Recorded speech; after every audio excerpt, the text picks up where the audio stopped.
We talking sports talk, we live in the chop shop. We in the chop shop. I'm talking sports talk. So turn your dials up, it's live in the chop shop. We in the chop shop, we live in the chop shop. We talking sports talk, we live in the chop shop. We in the chop shop. I'm talking sports talk. So turn your dials up, it's live in the chop shop. Yeah, it's lit in the chop shop. Turn your dials up in the drop top. They ain't based to debate, but they keep it fact straight. Going 30 for 30, let's do a first take. On Facebook Live from 12 to 2. Rob Hatter and Jim Hicks going back and forth like Claude Ray, Skip Bayless and Stephen Smith. From on the court, off the court, straight to the field. Not a man that steals, but I made it steal. To the octagon where I fight to kill. We go face to face, then you write your will. I don't play tennis, but I bring the racket. I'm on the floor, I attack the basket. Put you in the casket when I'm overlapping. Never showing mercy, cause I'm always snapping. Never showing mercy when I'm in the arena. Step into the ring, you see me as I beat him. Step into the court, I'm never backing down. Killing competition, I'm smacking down. Let me get back to the other stuff at the chop shop, cause they cutting up. It's retro, coming to you live to the chop shop. Now let's turn it up. Yeah, we in the chop shop, man. Shout out to Jim Hicks and Rob Hatter. You can catch the chop shop live from 12 to 2 on Facebook Live. Let's get it. We in the chop shop, we live in the chop shop. We talking sports talk, we live in the chop shop. We in the chop shop, I'm talking sports talk. So turn your dials up, it's live in the chop shop. We in the chop shop, we live in the chop shop. We talking sports talk, we live in the chop shop. We in the chop shop, I'm talking sports talk. So turn your dials up, it's live in the chop shop.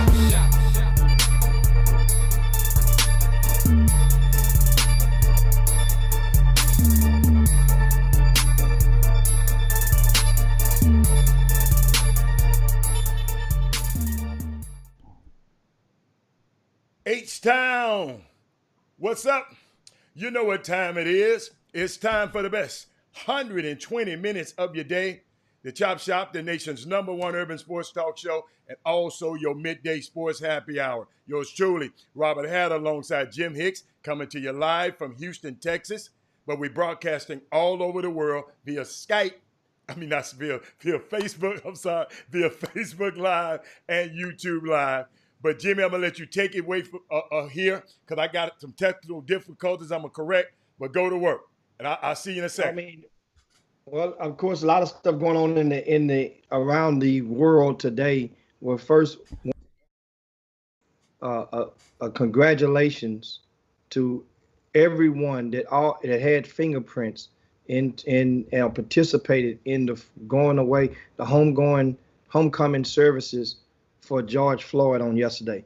The Houston, Texas. I'm gonna tell you something. I wasn't in Africa for the George Foreman Ali fight, but you could just tell, and I'm not comparing the two instances, but the atmosphere of celebration and appreciation when them people was chanting, and when Ali was going down those streets, and they was in the movie. I'm talking about in the movie, not in real life. In the movie Ali.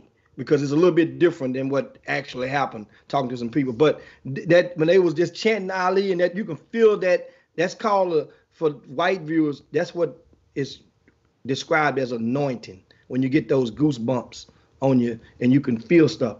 Watching the closing of the funeral services and that carriage going down Cullen Boulevard. That's right in the shadows of Dawson High School, Glen Dawson High School in Pearland.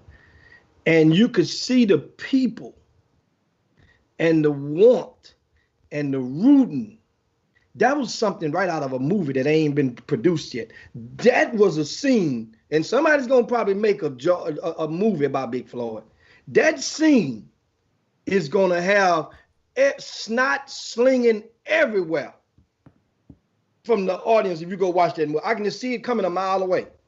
And great, the coverage, the speakers, the mayor who put his money where his mouth is. It's one thing to get up there and just talk some points. He made a statement on yesterday that the mayor, Sylvester Turner in Houston, that he was going to have the city attorney draw up the paperwork which would ban chokeholds, among other things, in Houston from the Houston Police Department.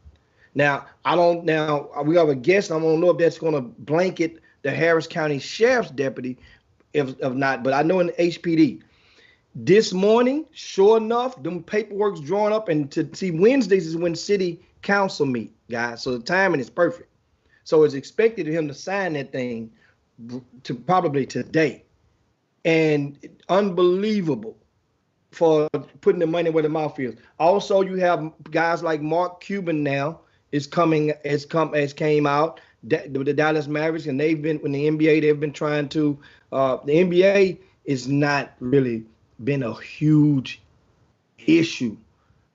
It's people are looking at the NFL, and that's where people are frowning up at, because of the apology that was, or the acknowledgement, the message that was put out there by Roger Goodell. People, sometimes, that's why I said be careful of who you, I don't want to definitely not using the term big, who you encourage or invite an apology from. Because if you invite the apology from the person that you know not sincere, then what is the purpose of the apology in the first place? Other than the PR move, other than to eliminate the excuse and say, well, I apologize, they didn't want to accept it. Hell, the hell with them. Some certain people you know, NFL, we talking now. Jerry Jones had made the statement that some people want. You guys, what were you expecting for Jerry Jones? You know what side of the fence Jerry Jones is on. So what you want him to do? Come out and just all of a sudden just, oh, I love, I gotta. Now, don't get it twisted. You can wake up and have a change of heart. We all do on a lot of things. But this guy, you're not gonna make him do it. He's gonna do it on his own terms. So just all eggs don't hatch on the same day. Now, one of the things that I'm impressed with is Bubba Wallace. Bubba Wallace is one of the popular black NASCAR drivers. Well, I know his name Bubba, guys, but he black. So Darrell Wallace. I'm sorry, but Darrell was his real name, but they call him Bubba. And so understand something. Old Bubba, he made a statement. Remember now, he's the first full-time black NASCAR driver in 45 years. 45 years. He's only 26 years old, so he's young enough. He's in that movement. He has that energy to push. He can push forward for another 20 years, 2 decades with his energy. All you gotta do is just win, place, or show, and they can't forget Bubba. Tell him what he did. Tell him what he do. What he did, he made a statement. He said, my next step would be to get rid of all the Confederate flags. No one should feel uncomfortable when they come to a NASCAR race. So it starts with the Confederate flags. Get them out for them. Hell, first of all, Jimmy, I don't know if you looked at the screen or not. I just put up his car. He redid his car. Okay. I put it up on the screen. I'm gonna put it up again. He put Black Lives Matter on his car. Had a black and a white fist up on the hood of his car. This is how his car gonna look in NASCAR. This is gonna be the first time this ever happened in NASCAR, because that's the good old boy network down there. So I just wanted to put that on the screen so people can understand. You're talking about putting your money where your mouth is. Bubba put that on his car. Y'all got to understand, in them stands, I've been to one of those NASCAR races before. I was in the minority at the minute minority at one of those cases. But Jimmy, I like to, before we go any further, I want our thoughts and prayers go out to Jazzy Hartwell and his family and his friends, and all past and present for Urban DFW Elite. He passed away yesterday, and he'll be missed. Great man. Jimmy, he was supposed to be on the show with us a few weeks ago, but now we see why we couldn't reach him. He probably wasn't feeling well, and my heart is out to the family. I can't go no further without talking about Jazzy Hartwell. Dallas, you're in my prayers, and we're cheering for you, because I know Dallas lost a great man. But Jimmy, we talked about the funeral briefly. the celebration briefly. But what about Pastor Steve Wells from South Main Baptist Church? You know, you've been the champion on how you talk to your wife, how you talk to your white friends, right? But you got to understand, at a black funeral, and I love how Pastor Remus Wright introduced him, and he came up and spoke. So I mean, oh my God! And Jimmy, I never forget one of the things he said. He was talking about, we don't need to hear from any white people. He said, I know you could have said. He said, you could have said, we don't need to hear from no white people today. You've been silent long enough. You can be silent today, but you invited the whole community out. He started his sermon. It is part of his eulogy off right.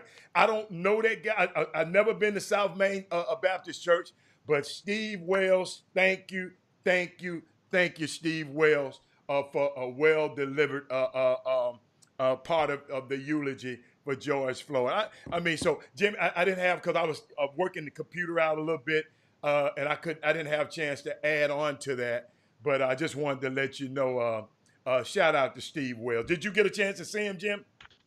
Yeah, Okay. yes, I saw, and that was, like I said, it's the conversations between all of the various speakers, and there was plenty nuggets to get from the messages that they came, and a lot of people may not understand the hierarchy of Houston in the clergy was there. So some people out here, I've seen people understand, you had to be in a certain circle to be invited to the people that put on this. This wasn't a public a presentation for the whole world.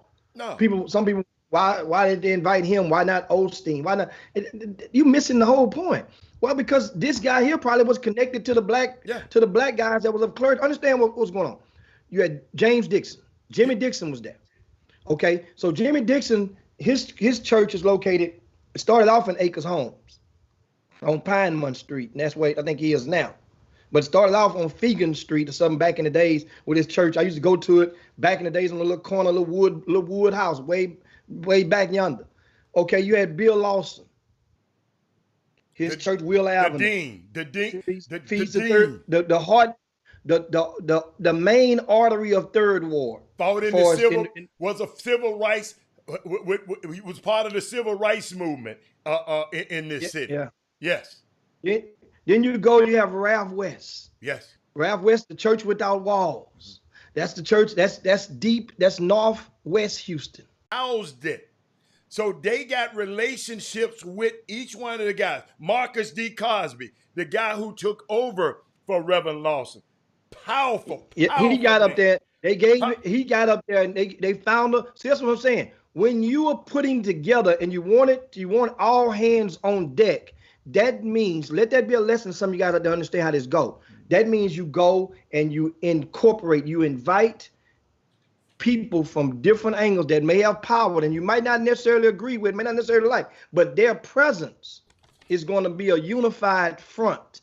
And that's what it showed in the and it showed. Al Sharpton didn't know the difference of all those different guys and whatever, but guess what? He saw the united front of the pastors in the city for a common cause, and that's to push forth and get some police reform and to gradually decrease the police brutality. Because understand, Harris HPD, we got to go to a break, Jimmy, is not immune to that. Especially talking about police brutality. We know that. And crookedness. We got the black cop that's right now facing over 90-something cases will be possibly overturned because of his action. But anyway, we go to a quick break. Come right back, guys. We got our guest is going to join you. And guess what? She's a police officer. Women Rock Wednesday. Be right back on the Chop Shop. I imagine death so much, it feels more like a memory. When's it gonna get me? In my sleep? Several feet ahead of me? If I see it coming, do I run? Tell the officer I have a gun? Or let it be? There's no beat, no melody. You see, I never thought I'd live past 20. Where I come from, some get half as many. Ask anybody why we living fast and we laugh, reach for a flask. We have to make this moment last, that's plenty. Scratch that, this is not a moment, it's the movement. We're all the hungriest brothers with something to prove when. Foes oppose us, we take an honest stand. We roll like Moses, claiming our promised land. And if we win our independence, is that a guarantee of freedom for our descendants? Or will the blood we shed begin an endless cycle of vengeance and death with no defendants? I'm past patiently waiting, I'm passionately smashing every expectation, every action, an act of creation. Welcome back. Welcome back to the Chop Shop, your midday sports happy hour, the best 120 minutes of your day. We are indeed the best 120 minutes of your day. If you're on the YouTube feed right now, take out the time and give us a thumbs up on our YouTube page. Shout out to all you guys out there. I see you, Daryl Barnes. I see you, Frank White. I see your Ricky Timms. That's one of our prized longtime viewers who, guess what? He gets in Facebook jail. Yeah. He goes right over to YouTube. So that's one of the benefits of having a YouTube. That's Rick Wilmore going to Facebook jail. Oh, that's Rick Wilmore. Yeah, Rick Tim don't go into the. Okay, my bad. That's for But Rick. Jimmy, Jessica Brooks. Okay, Sonia Billingsley, on the feed. Minda Collins, and B. Scotch. That was the first 5 today, so I got to get them out. And I don't know if y'all can see in our backgrounds today. That's Althea Gibson, professional tennis player and professional golfer in the background of me and Jimmy today. This women really rocks today, and we got a woman that really rocks that Jimmy is about to introduce to y'all very, very short. Absolutely, and we get right into it with our guest. We were going into the break about officers and police brutality and the atmosphere of them. We had on Monday, we had Ken Miles, who's a very popular Houston Police Department officer, and he had great dialogue and dropped nuggets to help us understand the atmosphere and what some of the officers are going through. Remember now, there's no secret about that, what they call the blue wall. It exists.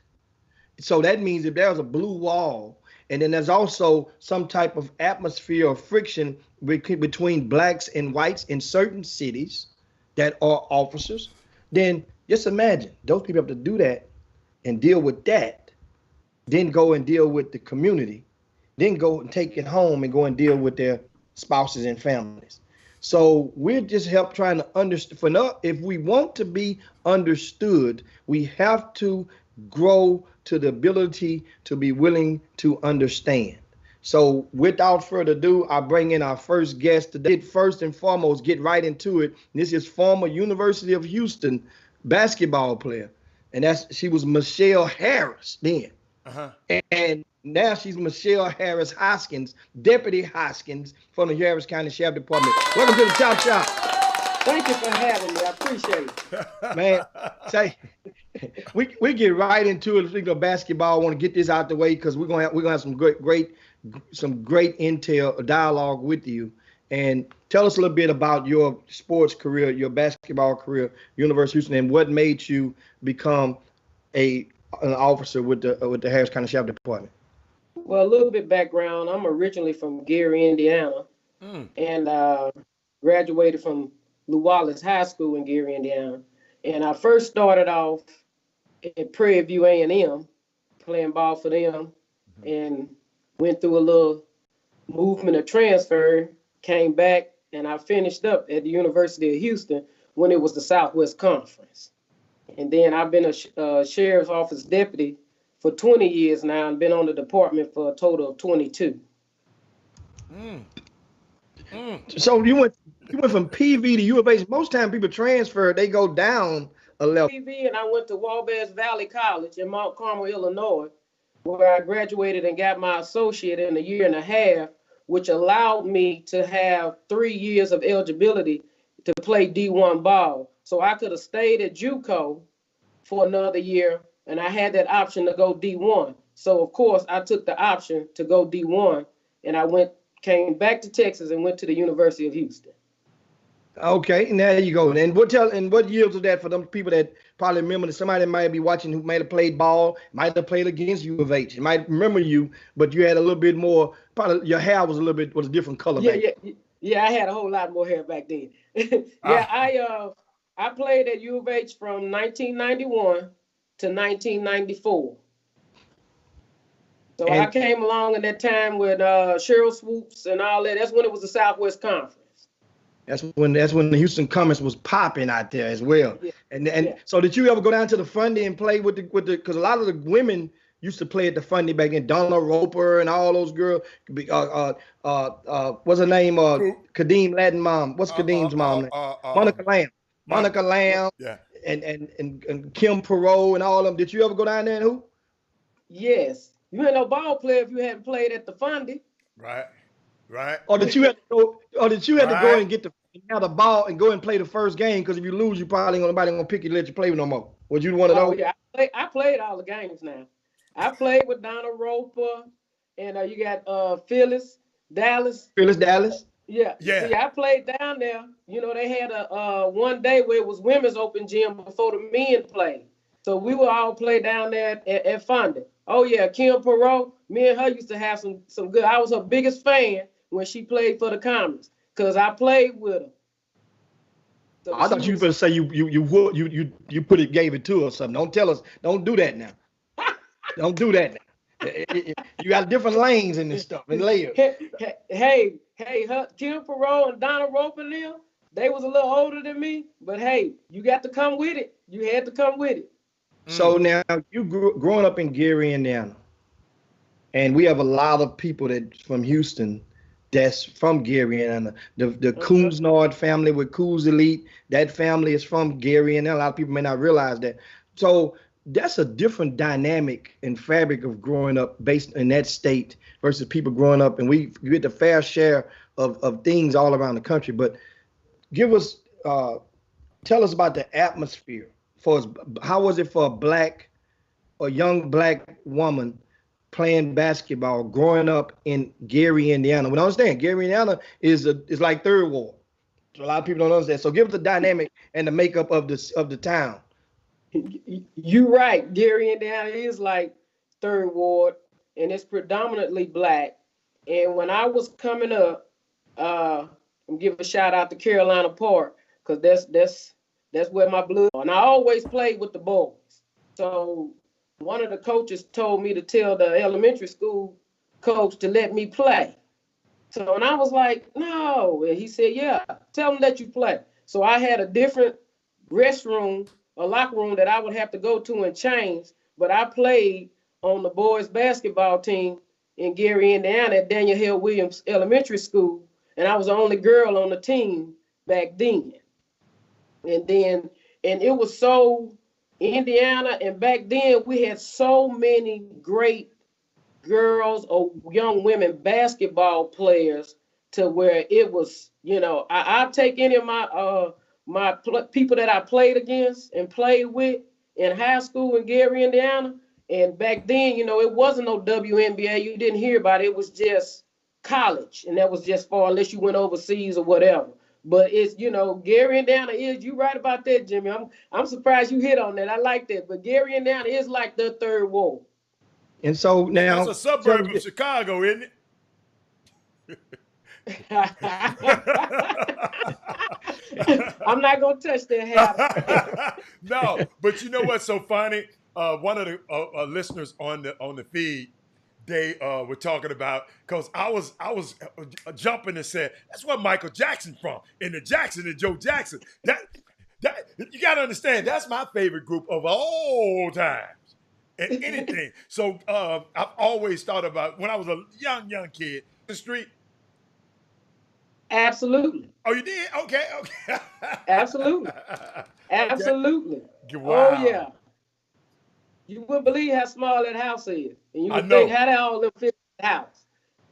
Yeah. And so I want to ask you now, coming back in, getting to Houston and moving down here, your Prairie View, you first came down here, did you ever experience racism when you were playing basketball? Yes. I experienced it, and I wouldn't say it was a whole lot. Playing sports and playing basketball, I've played with black athletes and white athletes as well. And I'll never forget, AAU is different now than when I played AAU. And I played AAU, and I'll never forget, we had a great coach, white coach. His name is Rodney Fisher. And I never forget, we were coming out of a hotel. We was somewhere in Indiana going to play in a tournament. And as we were walking out, we got called all kind of N-words and all that. And, some of us, as a reaction, wanted to, say something. But he was like, don't worry about that. Let's just keep it going or whatever. But as far as like a lot of it, I can't say it's just a little bit. I hadn't really experienced much because sports, you tend to gain a different kind of camaraderie with when you're dealing with sports and dealing with people that's from other races and cultures, and you form a sisterhood with the people that you play with. And so now, when you're, of course, now Harris County Sheriff Deputy, and when you first became one, did a lot of your relationships change from a lot of your people that you in your basketball fraternity? Because now you the law. You the law now. No, not really. You got to understand that I've always been the type, even coming up, I was in a different circle. I tried to keep a circle that was conducive to what I was doing and what I wanted to do. So you have a lot of people that may, say anything, but I didn't like lose any friends. As a matter of fact, I have some state trooper captain, first black female in the whole state that I played with at the University of Houston. So the circles really don't change. I think you kind of like, you're more careful of who you let in your circle. Let's put it that way. But I can't say anyone shied away from me because I went into law enforcement. But yeah, so I still have the same old friends. But may not see them often. But you know what's so unique about you? Just watching you, Officer Hopkins. When I see you at Jimmy's events, you got this unique balance. You are friendly, but stern. In other words, I will talk to you, but if you act crazy in here and doing some crazy stuff in here, you got to go out of here. And you got a unique balance for that. And I'm looking at how long you've been on the force. You got this unique balance for that. You can talk to it a little bit before we go to the break, but I got another question when we come back. But you have the unique balance to, hey, how you doing? But hey, man, y'all got to get y'all out of here. And I love that. Where did that come from? Probably my upbringing. Probably my upbringing. And I was always, I can say, treated fairly. And, everybody had rules and whatever. And, as a kid coming up, if you follow these rules, but if you get out of line, they're going to put you back in that line. So I kind of like, they'll talk to you. But that's just, I kind of put some of my upbringing into, and as far as respecting people and things of that sort, into law enforcement, to kind of keep a balance. Gotcha. Well, we're going to Jimmy. Send us to a break right quick, and then we'll come right back. Absolutely. This is Michelle Harris Hoskins, guys, and we're going to go and transition into the conversation. Meanwhile, you guys stay right there. I want to ask you guys on the Facebook feed, share the show right now. There are people that are in your timeline, in your friends, or in your groups that will definitely want to get some of this conversation. Hang right there. Chop shop. I didn't want to come, and I don't want to be here. I'm the son of an Atlanta City police officer. My cousin is an Atlanta City police officer. and my other cousin, East Point police officer. And I got a lot of love and respect for police officers, down to the original 8 police officers in Atlanta that even after becoming police had to dress in a YMCA because white officers didn't want to get dressed with niggers. And here we are 80 years later. I watched a white officer assassinate a black man. And I know that tore your heart out. And I know it's crippling. And I have nothing positive to say in this moment because I don't want to be here. But I'm responsible to be here because it wasn't just Dr. King and people dressed nicely who marched and protested to progress this city and so many other cities. It was people like my grandmother, people like my aunts and uncles who were members of SCLC and NAACP, and in particular, Reverend James Orange, Mrs. Alice Johnson, and Reverend Love, who we just lost last year. So I'm duty bound to be here to simply say that it is your duty not to burn your own house down for anger with an enemy. It is your duty to fortify your own house so that you may be a house of refuge in times of organization. And now is the time to plot, plan, strategize, organize, and mobilize. It is time to beat up. Welcome back to the best 120 minutes of your day. The Chop Shop, the nation's #1 urban sports talk show, and also your midday sports happy hour. Yours truly, Robert Hatter, alongside Jim Hicks. And let Jimmy introduce, because he loved to introduce this special guest again, Miss Michelle. No, I'll do it. Miss Michelle Harris Hoskin in the building. Officer Hoskin in the building today. Well, hey, I ain't taking no stuff out of nobody on this Facebook feed, because I know who I got in the building today. So, Jimmy, what you got, man? Yeah. What you got? And before we get back into the convo, I want to give you guys some update on, I guess, breaking news on the good side. Remember, think about the energy level that that George's brother, Phil Floyd, had to fly from Houston all the way to Washington, D.C. and appear before the House Judiciary Committee this morning and spoke to, I guess there's an oversight hearing about police brutality and law enforcement accountability. So he did very well in explaining them. He said, basically, my brother ain't deserve to die with no $20, and also, if you didn't see the news yesterday, guys, new accounts and testimony, unofficial, as far as an interview with CBS, one of the co-workers of Big Floyd from that club, that bar that he worked at, that the officer also worked at, has gave an interview which can be viewed on one of the CBS networks, and he claims that the officer was very, very knowledgeable about Big Floyd.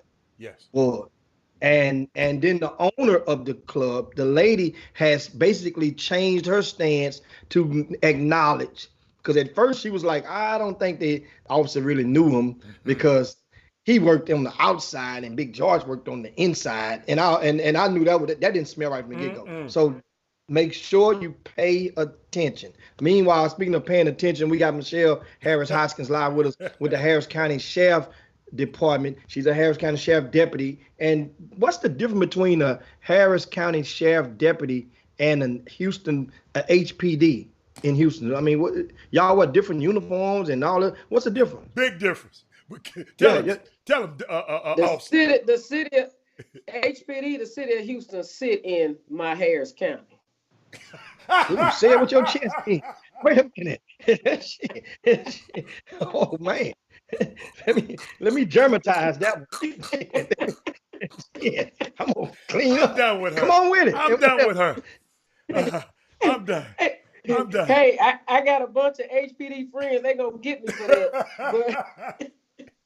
Okay. But no, the difference is that Harris County, we do both. Primarily, the sheriff's responsibility for the most part is Harris County Jail, which in all the municipalities in the county itself, you know, when they arrest someone or whatever, they bring them to the jail. And that's where, you know, we got all the cities that's within Harris County that we house them in our jail. And we also patrol out in the districts. We have 5 districts in the county, Okay. 1 through 5. So that's primarily the difference. But they do have lines to where, you know, HPD has the city of Houston, and we so vast to where, but the lines where they begin and end. But we primarily, you know, we do both, but we have the jail as well. So, for example, if you're saying that HPD, what are they bound? What's generally their circumference that they're bound within, that they're restricted to? Well, they have the city. Okay. You know, they have the city, and they have their lines and their certain beats of what they do. Like we have our districts, we call them districts. So Harris County is cut up into 5 districts. Right. It used to be just 4, but now the Harris County Sheriff's Office is cut up into 5 districts. So we have 5 districts, and we patrol in those 5 districts, and some of in the suburbs or out of the city, you have contracts that some of our officers does as well in the neighborhoods that the neighborhood associations pay for. But that's basically it. They have their boundaries as far as city, and we have ours as far as county, which basically where theirs may end, that's where ours start. Awesome. So do you guys have a quota? Do you write speeding tickets as well, like the HPD? And don't do that. Don't do that. There you go, talking about some kind of quota. Stop it, Jimmy. I mean, the HPD write a little bit more tickets toward the end of the month. I mean, I'm just saying, around holidays, they got to make, you know. They don't. Jimmy, did the HPD tell you that? No. I won't leave that alone. No quota. Stop that. You know what? I want to ask a question, though. What about the constables? Since you just explained the HPD and then the Sheriff's Department, tell me where the constables fit in. Do they in the whatever y'all have left over, they take over? See, you didn't have to say that. I mean, I didn't mean it literally, but no, the constables is 8. We have 8 constables within Harris County as well. Okay. And the constables primarily they patrol as well, also, because you got precinct 4 who interacts and cross lines with Harris County Sheriff's Department out in the county, Sheriff's Office out in the counties as well.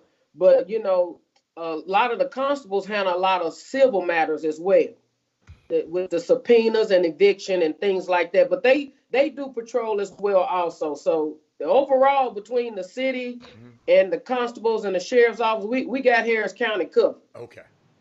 And one thing from Sonia Billingsley that's on the Facebook feed, she just asked, because I know Jimmy earlier asked the question to a black person, have you experienced racism?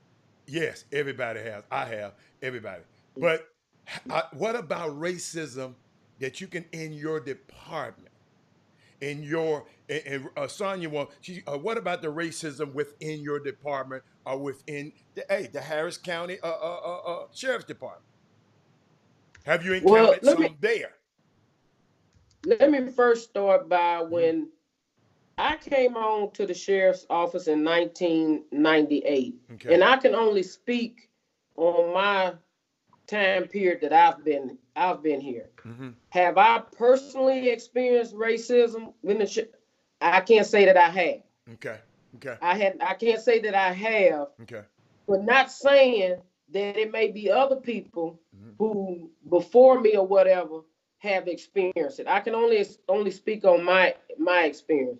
And I've worked with, you name it, you know, white deputies, black deputies, Asian, Hispanic, you know, we have them all. Right. And I have not experienced personally any type of racism, me, myself. Thank God for you. Jimmy, what you got? Yeah. Speaking of the jails, the atmosphere, you work now in the courts, right? In the courtrooms. So you're the bailiff now. Right. And you used to work in the actual jail, as you know, police in the jails, in the county jail. Right. The atmosphere in the jails. Now, we're speaking of the do the officers not view some of the aggressive allegations that from the inmates that of the physical abuse? Do they not is it part of the culture? What I'm getting to is there's been a lot of accounts, and I'm seeing, and I've reading a lot of stories and saw a lot of things whereas people have accused Harris County Sheriff deputies in the county jails of brutality. But then a lot of the sheriffs don't really view it as brutality. They view it as just, another day at the office. What about those? Have you ever been in a situation where there's been maybe a white coworker or a black coworker that may be a little bit rough on an inmate, and you wanted to say something, but you didn't? Let me tell you something. First of all, I'm not going to jeopardize my pension for anyone's stupidity. Let's start there. Okay. I'm not going to do that. First of all, you treat people as human beings. And I've worked with male workers in the jail, and I've worked with female workers in the jail. And my conversation always with them has been, it has nothing to do with you being an orange. It has everything to do with you being a human being. So I'm going to respect you as a human being, and you respect me, and we won't have any problems. But do know, if that respect line is crossed, then I'm going to have to, but I've always governed myself on treating people like I would want to be treated. As far as, now, had I known, had see, I don't have no problem with giving it to you with this mouth. I'm just saying, I don't have a problem with that, but I have, and then as being a woman in a predominantly male field, you have to, some people may think, oh, that's a female, or what have you. But I've always governed according to people being human beings and just respect, period. And that goes a long way with people and how you start off and how you talk to them. You don't have to start off at 100. Right. You don't have to start off at 100. You can start right here. And I've had, an inmate, I'll never forget, it was a sergeant. She was cracking her side. I was a deputy working in the kitchen, and it was an inmate who wrote a letter and sent it to the jail. He was a worker. And in the letter, and she was cracking your side. She was, Michelle, come here. So she couldn't believe it that the inmate was writing and saying how, he appreciated me or what have you because of how we treated people. And she said, and how you so stern and firm with it. I don't know why they will say something about you, but that's how I would want to treat somebody. Because first of all, you don't know who you encountering or what they're going through. I've talked to plenty old heads when I hired on, and there's a lot of wisdom, and they tell you about things, and you learn a lot from a lot of people if you just talk to them. See, that's one of the problems. Hold a conversation with someone and find out about them rather than just automatically judge them as bad people, what have you. And that's a good thing. How long for the break? 2 minutes. And Jimmy, in this 2 minutes, I want a quick shout out to Donna Roper. She joined the feed. She just joined the feed. HPD. Jack Yates played at Texas A&M. What's up, Donna is in the building today. I just wanted to let you know, Jimmy. Hall of Famer in the Fundy Recreation Center. Absolutely. Excuse me. She's me. in the Wall of Fame at Fundy. Excuse me.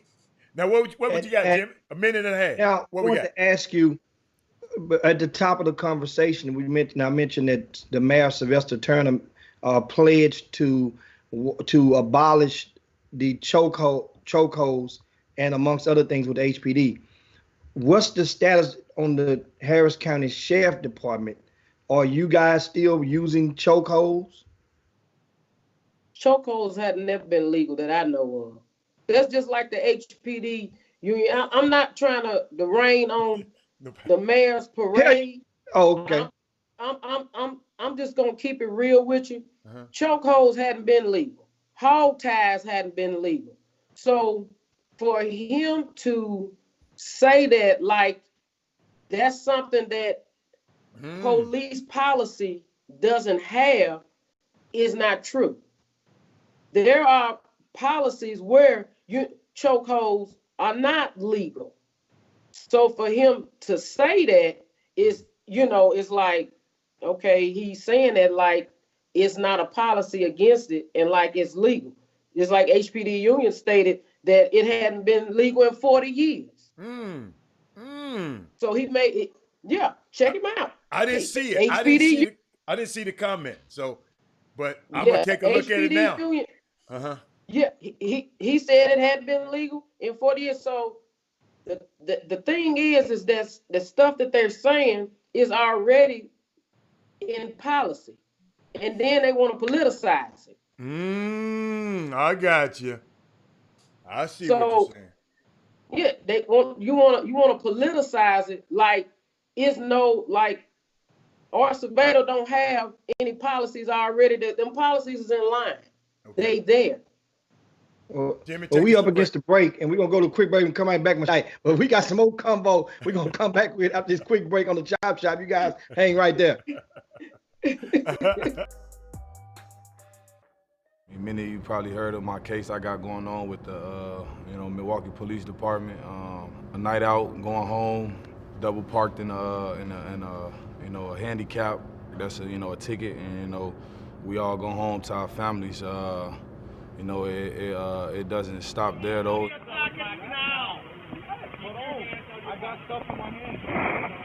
For some reason, they felt the need to, try to make an example out of me, which escalated to, me being tased and then me being booked for the night and going to the Milwaukee jail downtown. What happened with Sterling Brown in Milwaukee is emblematic of, driving while black and being stopped while black. It's not necessarily just low-income people who suffer. The amount of money you have, the car you drive, it doesn't mean a thing. I took the decision to, take the case to trial, and right now it's a long process. It's still ongoing. They tried to, throw a few dollar amounts at me just to get me to shut up, and I couldn't take it because I'm not, doing it for myself anymore. That's the reason why I took the stand, I have, because it happens every day. I didn't, grow up, wanting to be a, quote-unquote activist. But, now that I'm, in this position. Got Jimmy, basketball is back in Houston. All above ball. You can register today at www.aboveallsportshoop.com. Or you can give a call to Brian Jolivet at 281-414-8103. I'll have it scrolling across the screen at some point during the show. But basketball is back in Houston. And Jimmy, later on, we got to talk about the GMI. So basketball is back in Houston, y'all. The Houston National Summer Showcase next month, July the 3rd. Call Brian Jolivet, 281-414-8103. Jimmy, take it over. Yeah, we're back on the Chop Shop, and we have with us Michelle Harris Hoskins, and she's known affectionately around the basketball community as Officer Deputy Hoskins. And because of fondness for basketball, and she often do a lot of the events, of course, that we host with RCS Sports. She and her crew covers them. Marjorie Taylor and the rest of the crew. Explain so people can understand, when you're doing these basketball events or secondary jobs, what has to be done. A lot of people, because I had somebody ask me one time, are you bootlegging, like moonlighting or whatever they call it, working without permission. Explain to them what goes on, how you're able, what has to take place before you're able to, or any of your coworkers are able legally to work one of them types of events. Okay, as any police officer, it's called an extra employment. So it's an extra job. And we cannot work, the sheriff's office, I can only speak for, we have to get prior approval before we work an extra job. So prior to working any security type where we're going to be enforcing local and state laws, and we have to let them know where we're going to be working, and we fill out a application for it, and we have a number that coincide with those jobs. So you have to get prior approval to work what we call extra employment. Okay. So that's how that works. So it has to be approved, and if alcohol is involved, it's another level of approval, and depending on the number of people at whatever said event or gathering, it goes up for approval, and we can work out of county or in county, but we have to apply for it, put it in for it, get it approved by a supervisor before we can work it. And I want to get into something else and segue to this, and that is one of the questions that are coming from our various platforms.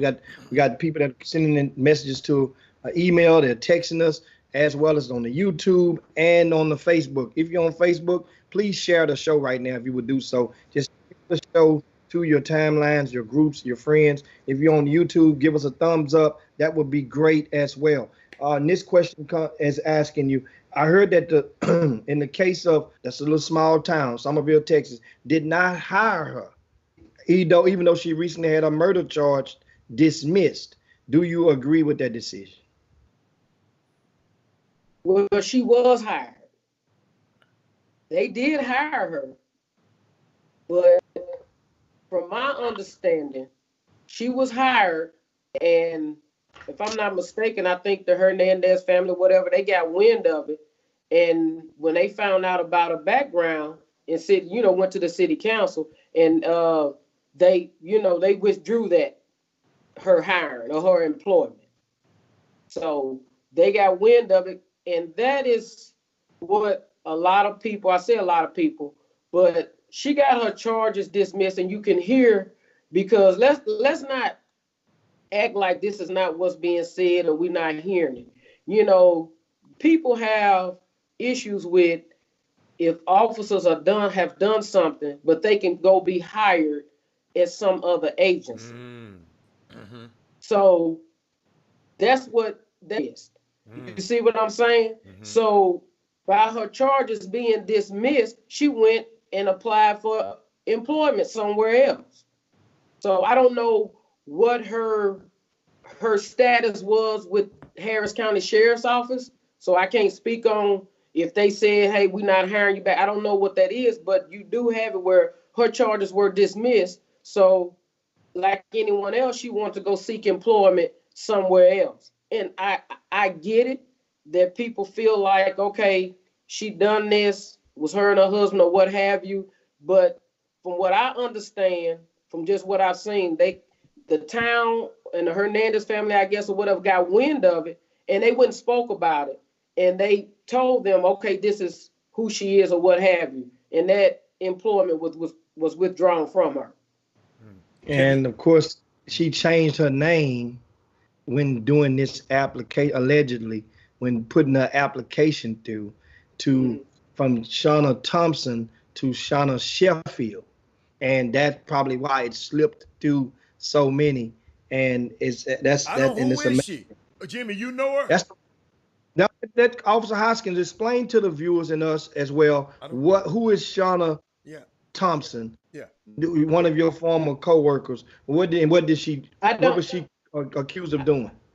I don't know her personally, but it was in the news header with the guy name was Hernandez, and I can't quite remember what his first name is, but Hernandez. They was at the supposedly John Hernandez. Dennis was at Denny's, and it was her husband who was in a chokehold, had Mr. Hernandez in a chokehold, and she was there as well with him on the ground with Mr. Hernandez. That was a video.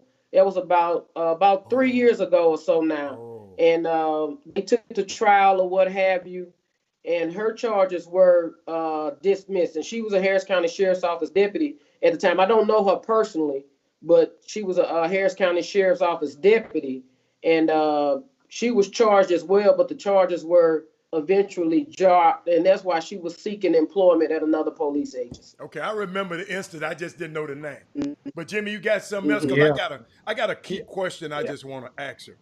When you finish, go and get them out the way. Well, one of the things I want to ask you is, do you have any solutions that you can extend to us on police brutality? Ooh. Well, let's first start by, within any company or any large agency, there are bad apples. And the deal of that is, and with that, I don't like being put in a box, because I work with all different races of police officers. So is it a way that we can find out, hey, if this person is the person that it's hard, but as far as I understand the cry for reform, but the people have to think about when they say defunding. But I think it's a conversation that the police and the community, we need to have a conversation. We need to have a hard conversation with people that don't look like us. I think that's it, and people scared of that conversation. But you can conversate with, I'm okay with it. Okay, why do you feel like this, or why do you feel like that? First of all, we need to start with a conversation, and if you want reform or whatever, start with the conversation with the people in the community and how they feeling, and try to see things from other people's perspective. Because some people are in their little bubble and, oh, I didn't know this was going on. But then when they see a video or see something, then it's like, oh, where have I been? Now, that let's just call it what it is. George Floyd is not the first one on video. And I want to send my condolences out to JY and George Floyd and his family. That couldn't happen on my watch. I'm gonna just say it. Put it out there like that. And I know I done held conversations with some police officers, co-workers. That's a human being. But with that said, we need to start with a conversation with the people in the community and get an understanding as to what's going on. But don't put us all in a box. I got you. I got one for you. Why are we still seeing these images? Okay, we are protesting police brutality, but in Washington, all over the country right now, Deputy, we're seeing the same. We're protesting police brutality, and we're seeing police still brutalizing folks and checking them out the car and throwing them on their head and even after we're talking about it and we're marching about it.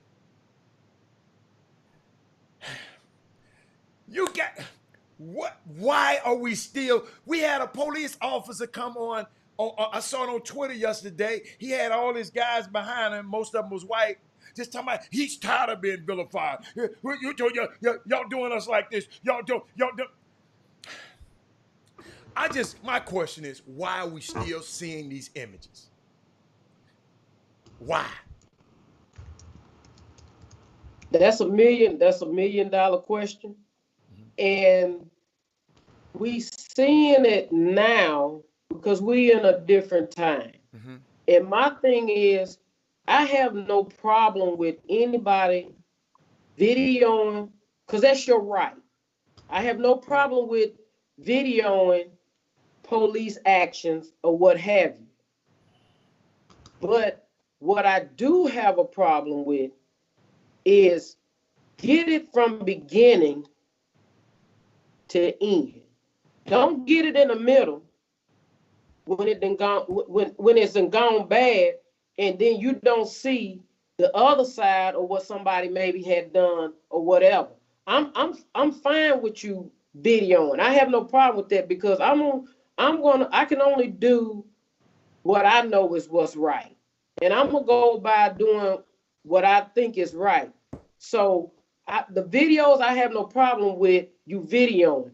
But I think we're in a time now where and I understand both sides because I don't like to be put in a box with somebody that has done something bad.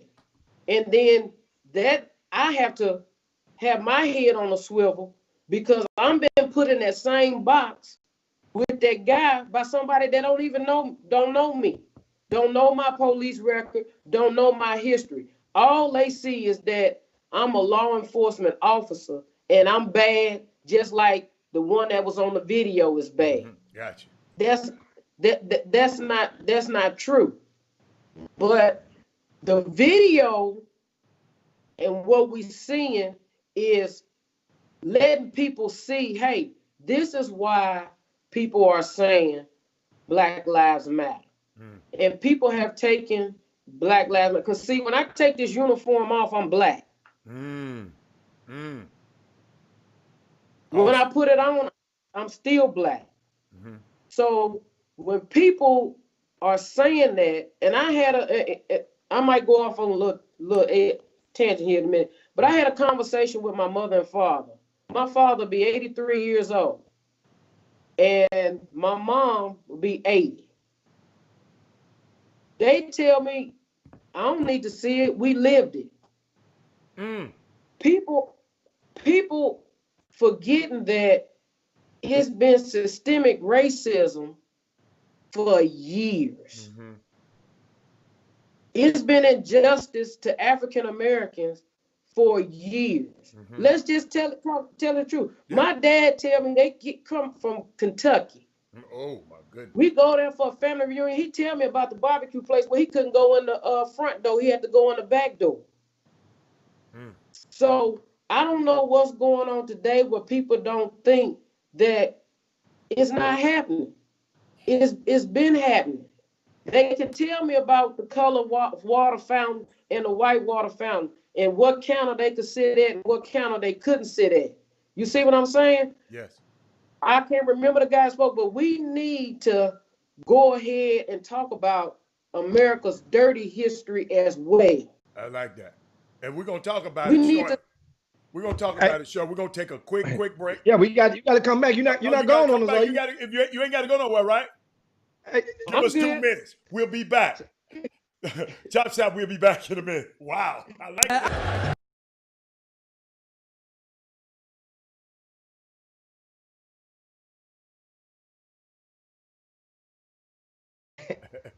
Come on back. We're indeed back on the Chop Shop. We're on the back nine, of course, at the top of the hour, and we are joined by Michelle Harris Hoskins, Harris County Sheriff Deputy. She's an officer in the city, 22 years, if I'm not mistaken. Did I get that right? 22 years. How many years ago for the retirement kick in? Kind of knows of that, ball. So why is it an odd number? 25 or 27? No, it goes by points. Really? It's a point system. Years of service and your age. And don't ask me how old I am, Jim. 21. I know one thing. I know how old Donna Roper is. And you play. So, hey, Jimmy, let's give Jimmy. We got some important questions. The Boom Boom Room going crazy with questions right now. Yes, and we get right into some of these questions. And first, I wanted to well, I'll do that later on. One of you guys asked a question about from last Wednesday, and you wanted an update on the young lady that went to Dallas and played in the golf tournament, the teenager that made the cut, the ladies, what they call it, PGA, or Alan whatever, Stevenson. the Texas. Alan Stevens. And Allison, well, she made the cut, which is like winning in itself. It was about 100 ladies. Now, she's a teenager. She made the cut and finished in the top 40, which is phenomenal for a person her age. And she just had a bad, and Jimmy, she had a bad last day. She shot 81 the last day. if she don't shoot that 81, she in the top. The golf, she in the top 20. She don't shoot that 81. If she just shoot anywhere in the low 70s, she in the money, but she couldn't accept the money because the young girl can play. Young girl can play. But Jimmy. Well, we get right into some of these questions, and we go right to the boom boom room, Heather, and you can toss the first one to Deputy Hoskins. Well, they just sent me one there. Hold on, Jimmy. I wasn't ready. Oh, don't worry. I give one. How do you feel about outside the area investigators in police complaints? Long as they fair and impartial, I have no problem with it. Long as it's a fair system, I have no problem. I have no problem with it.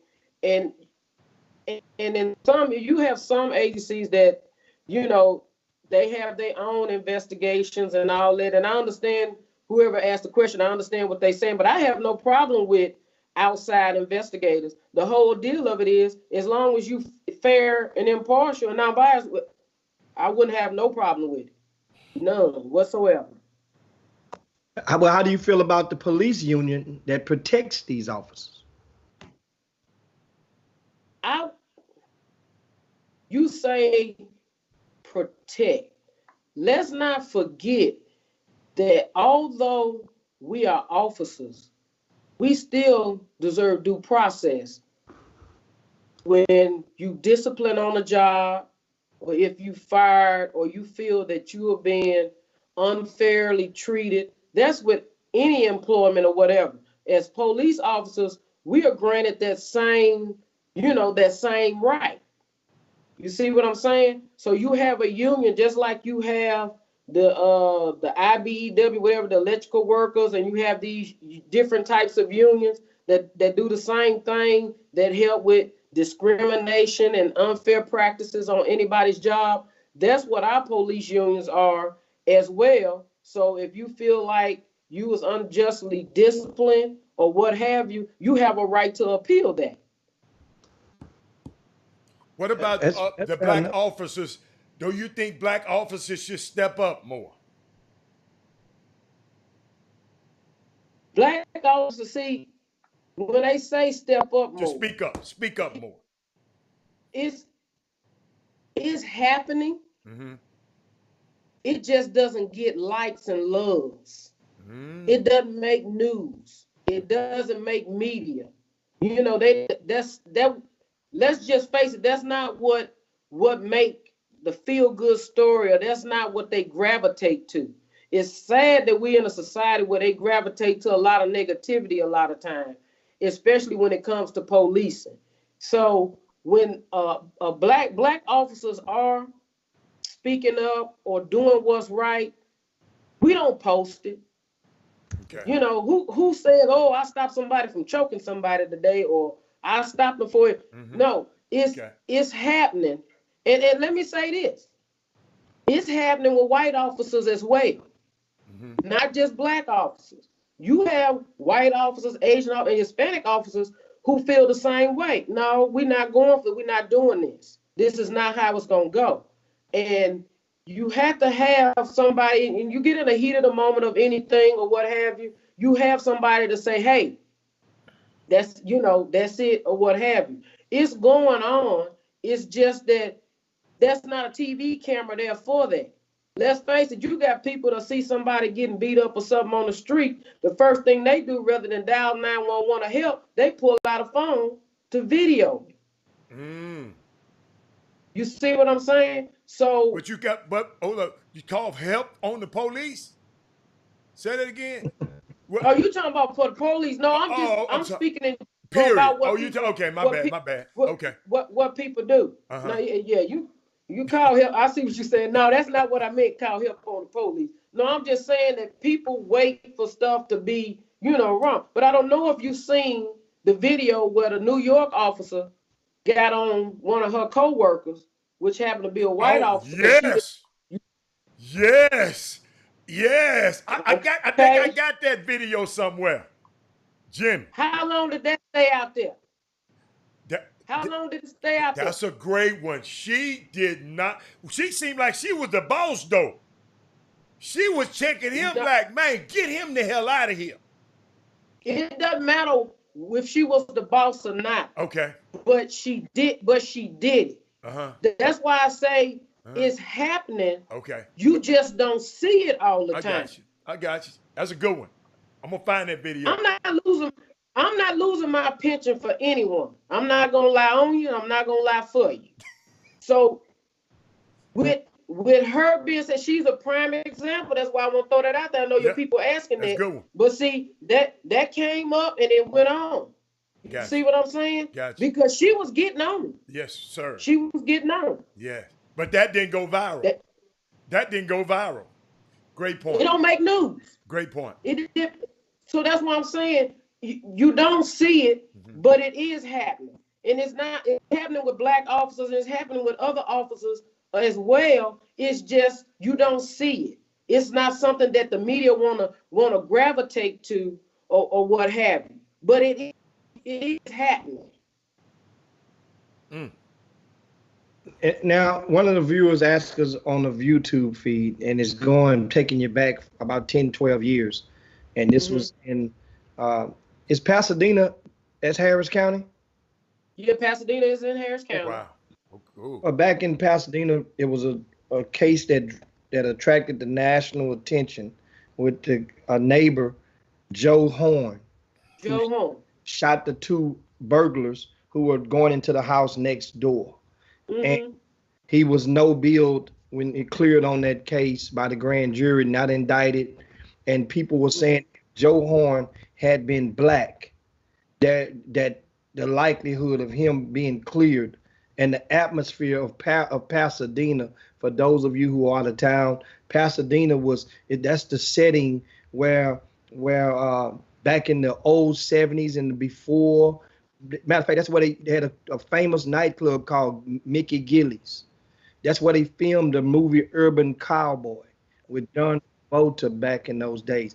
Pasadena was a place that a lot of our parents, a lot of people told us not to go driving through at nighttime.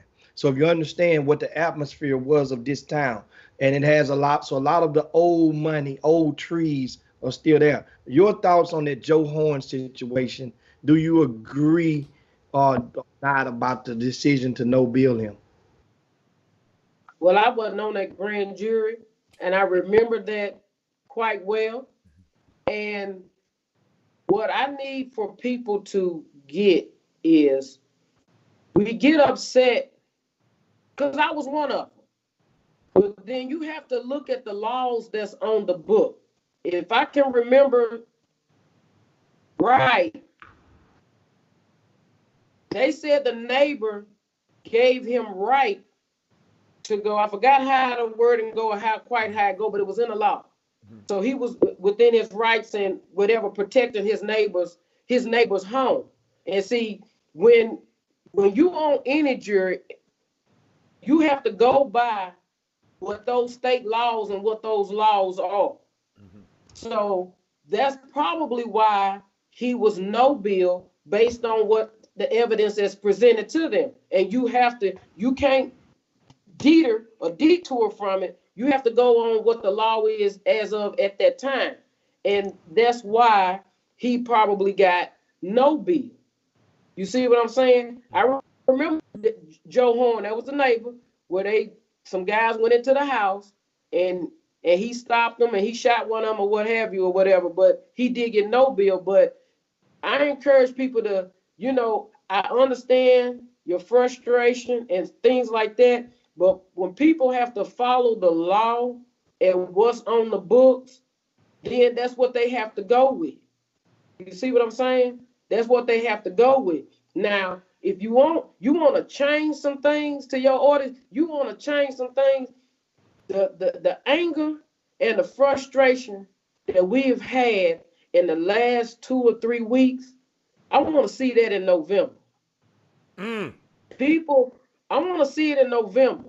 If you want change, you got to participate, not just in your presidential election, your local election. Because remember, if we all went to school and remember, there's checks and balances.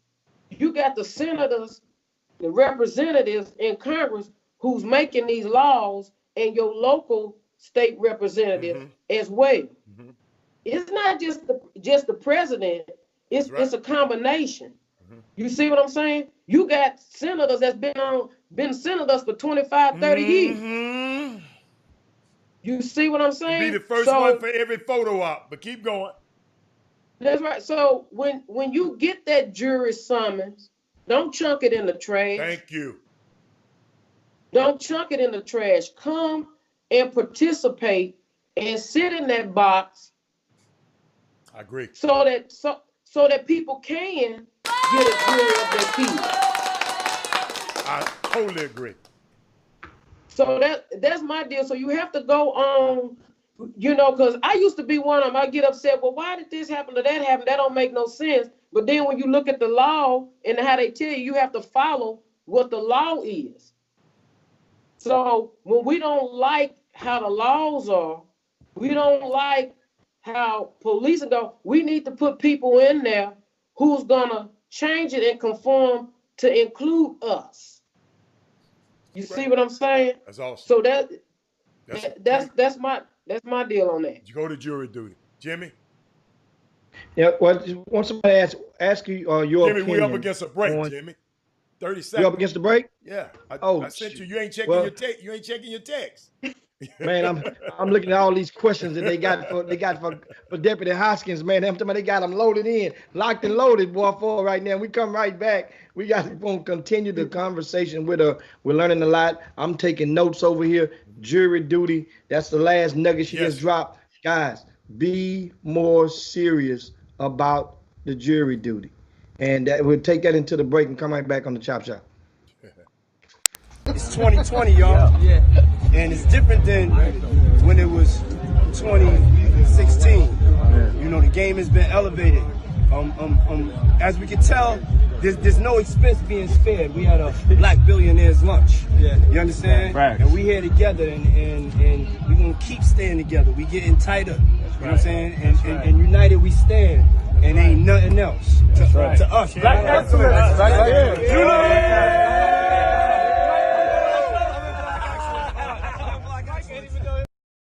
Welcome back to the best 120 minutes of your day.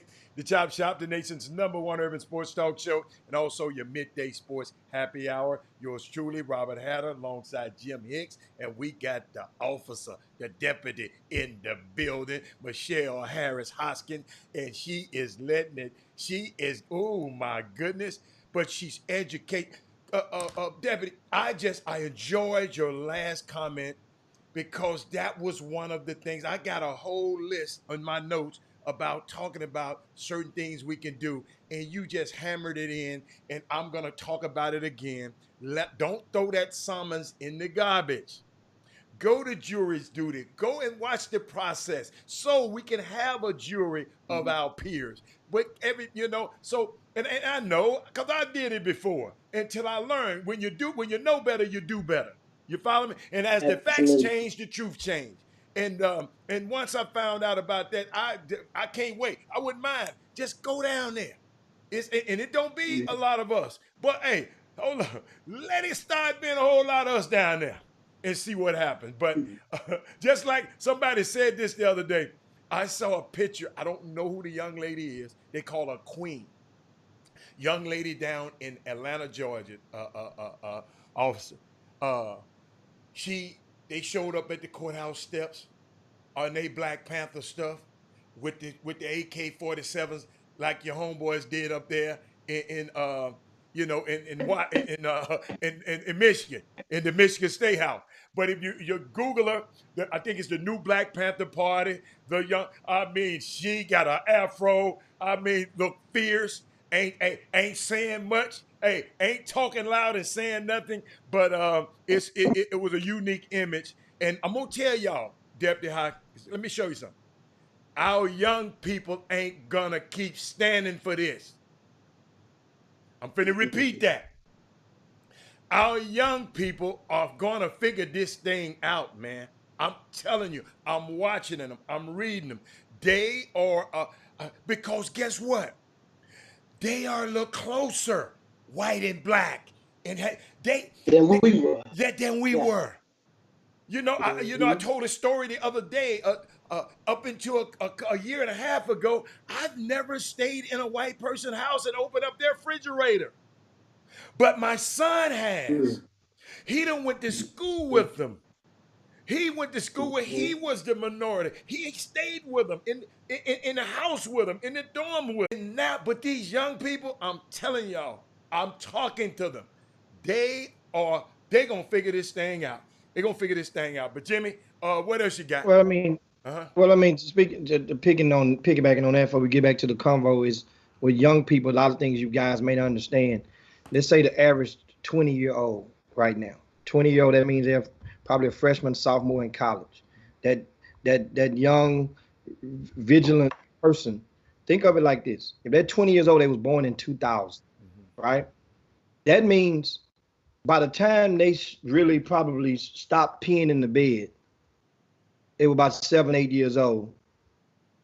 At that point, most of their life, we had a black president.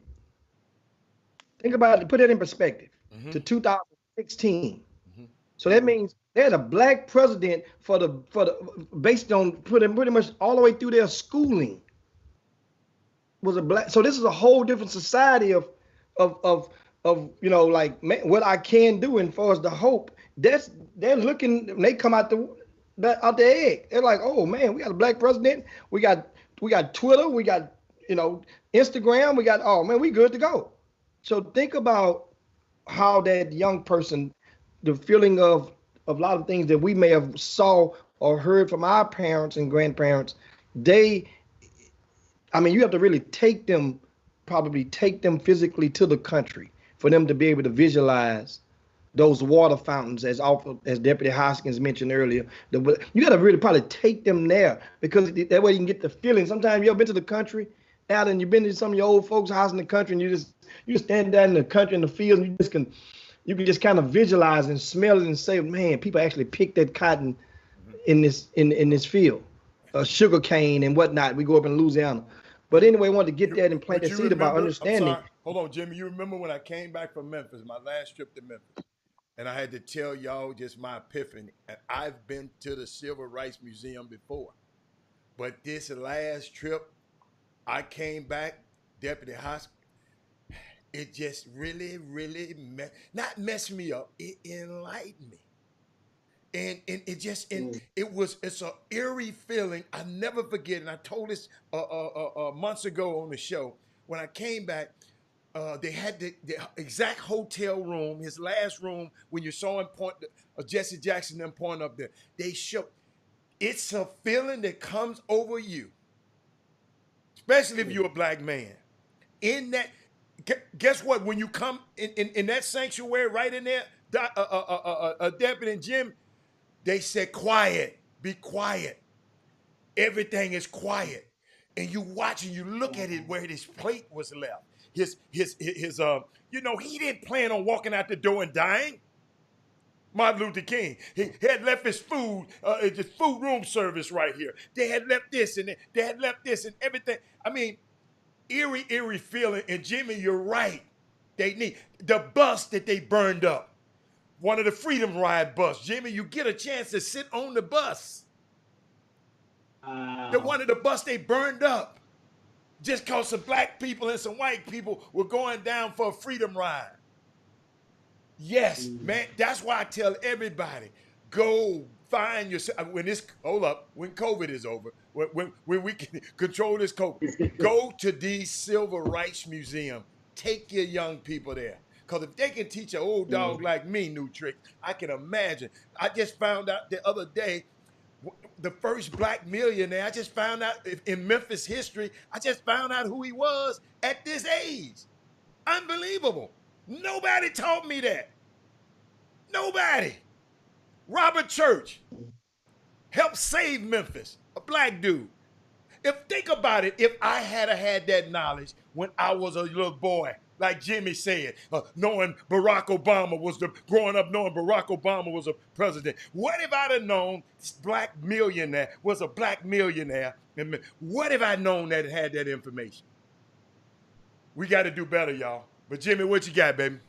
So I want to ask you, going back from the boom boom room, and we have a lot of questions logged in for you, and that is, one is, ask Deputy Hoskins her opinion on working with a new officer as the approach to them seeing someone with more years of service doing wrong.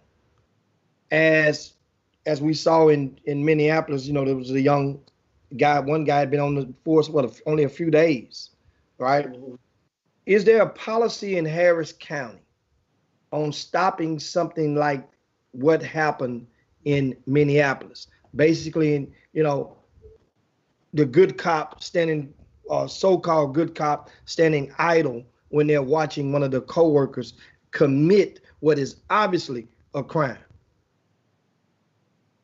First of all, you get people caught up in a job and they only been there a few days, and here you have this senior officer, and if I'm not mistaken, I won't speak out of turn, but I thought I saw where he was a field, what we call an FTO, a field training officer. Mm-hmm. Check my facts on that, but he had 18, 19 years or what have you, and these guys were rookies, and now their career is gone.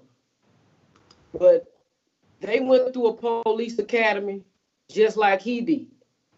But they out there, they on the streets, and they following what he's telling them because he's the field training officer, which is almost like he's a supervisor over them or what have you. He out there in the field.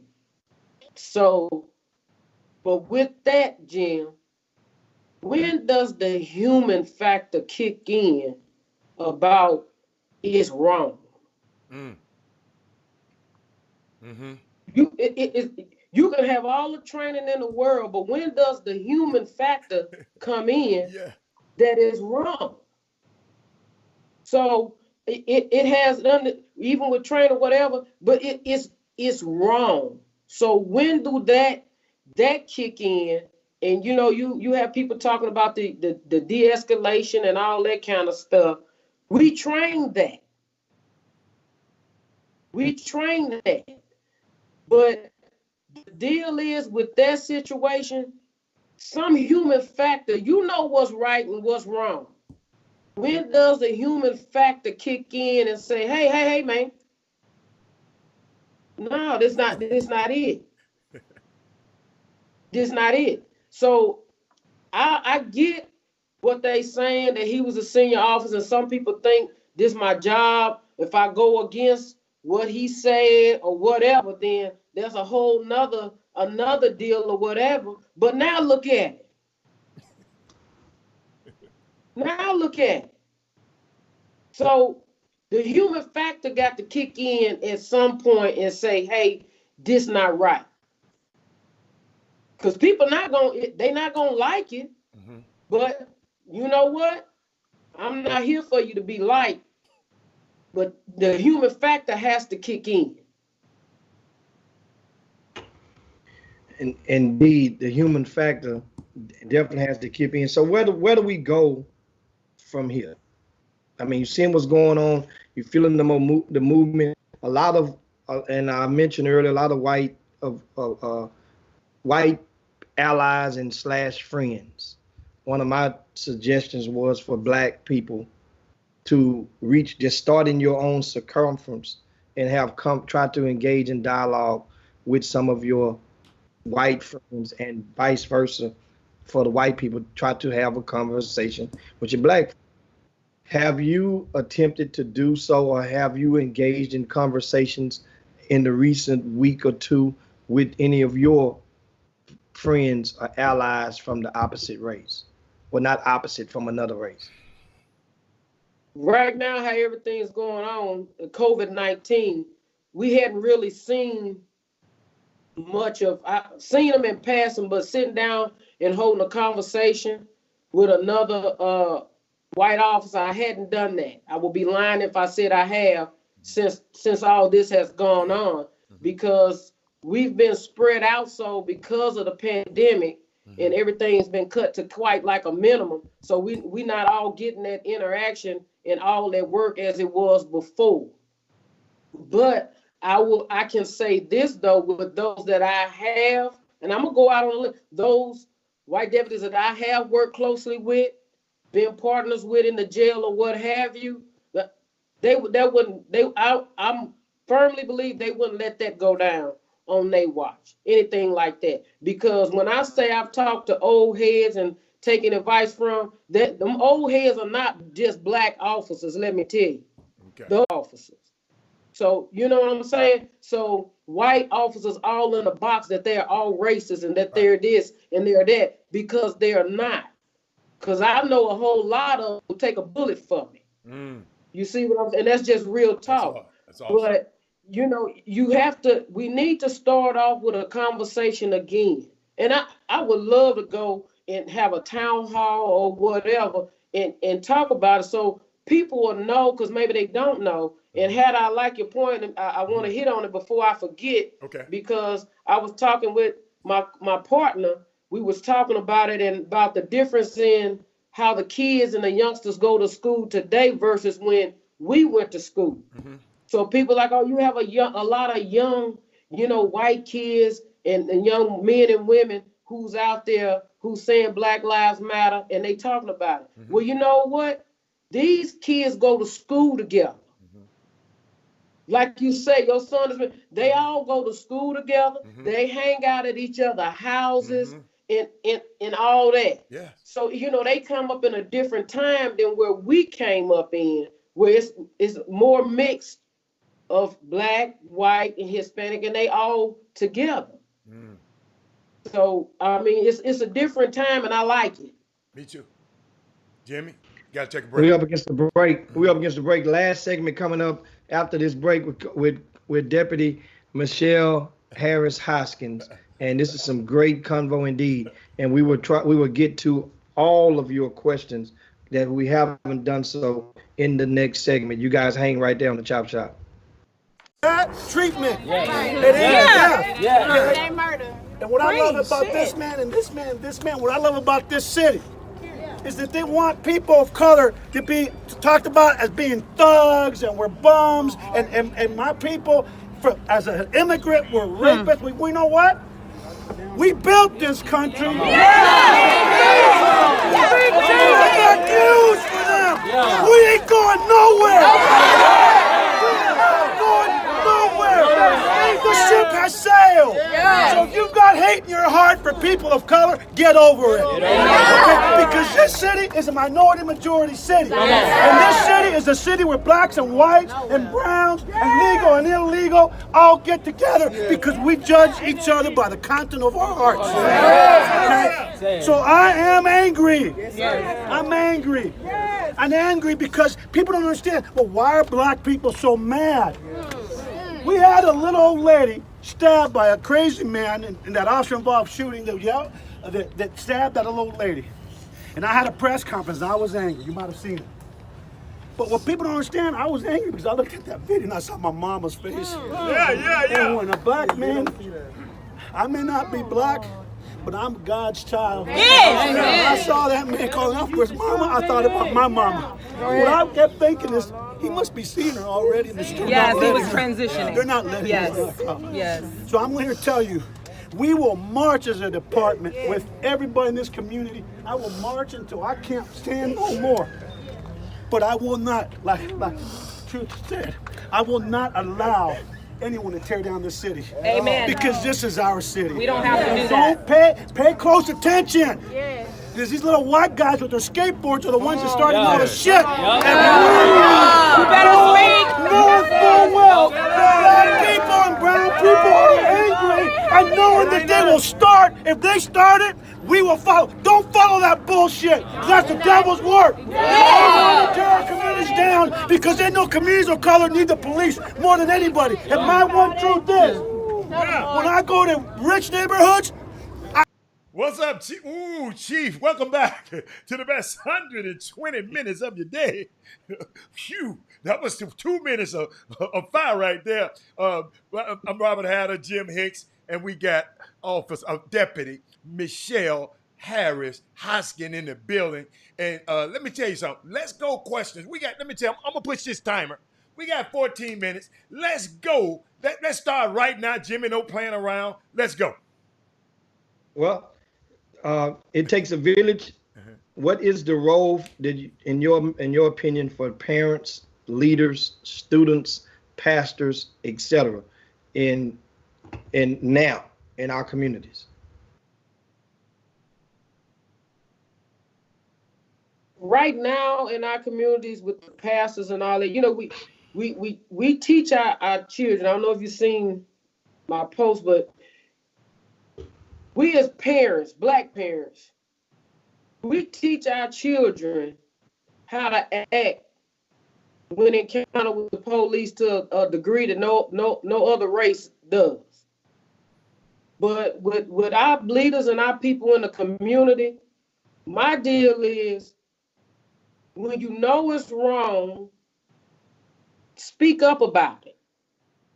Don't just, you know, you got all these people now coming out saying, well, this wrong, that wrong. You need to speak up on it long time ago. You know, before George Floyd, when you speak up before then. So in the community, you need to don't pick and choose what politically suits you or what have you, but we need to have a dialogue with the community, a serious dialogue. And people need to be open-minded and listen. You know, you need to listen to and hear the people's concerns and what's going on when as far as policing and in the community. So you need to have an open mind and not a closed mind. So it goes both ways. And when the police community want to come out into the community, you need to have an open mind. Let's listen to what the people's genuine concern is, and vice versa. Get to know who these people are and what their concerns is or what have you. But we still have to do our jobs. There's jobs that still have to be done. You know, let's not forget, it's still people that's committing crimes. So that still has to be done, but we still need to have a dialogue and a conversation with each other in the community, white pastors, Black pastors, Hispanic. We all need to have a conversation and a dialogue and get on the same page with what we want to see going forward. But, you know, police still have to have a job to do. You know, everybody can't be the police, because when you're running from danger, I'm running too. So everybody can't do this job, because it's dangerous. You got some people that respect you and some that doesn't. You know, and in the time that's going on now, it's a lot of we don't have any respect for authority anymore. So, and that's even in the schools with the teachers. There's no respect for any type of authority anymore. And then, so when you have, you know, all this stuff going on, we need to have a dialogue and not wait till something bad happened to someone to want to jump on a bandwagon on. And well, I want to ask you, and moving on now, if everything that's happened now, we seem like, do you think that this movement is going to result in more police reform on all levels that we can see locally? That's one question.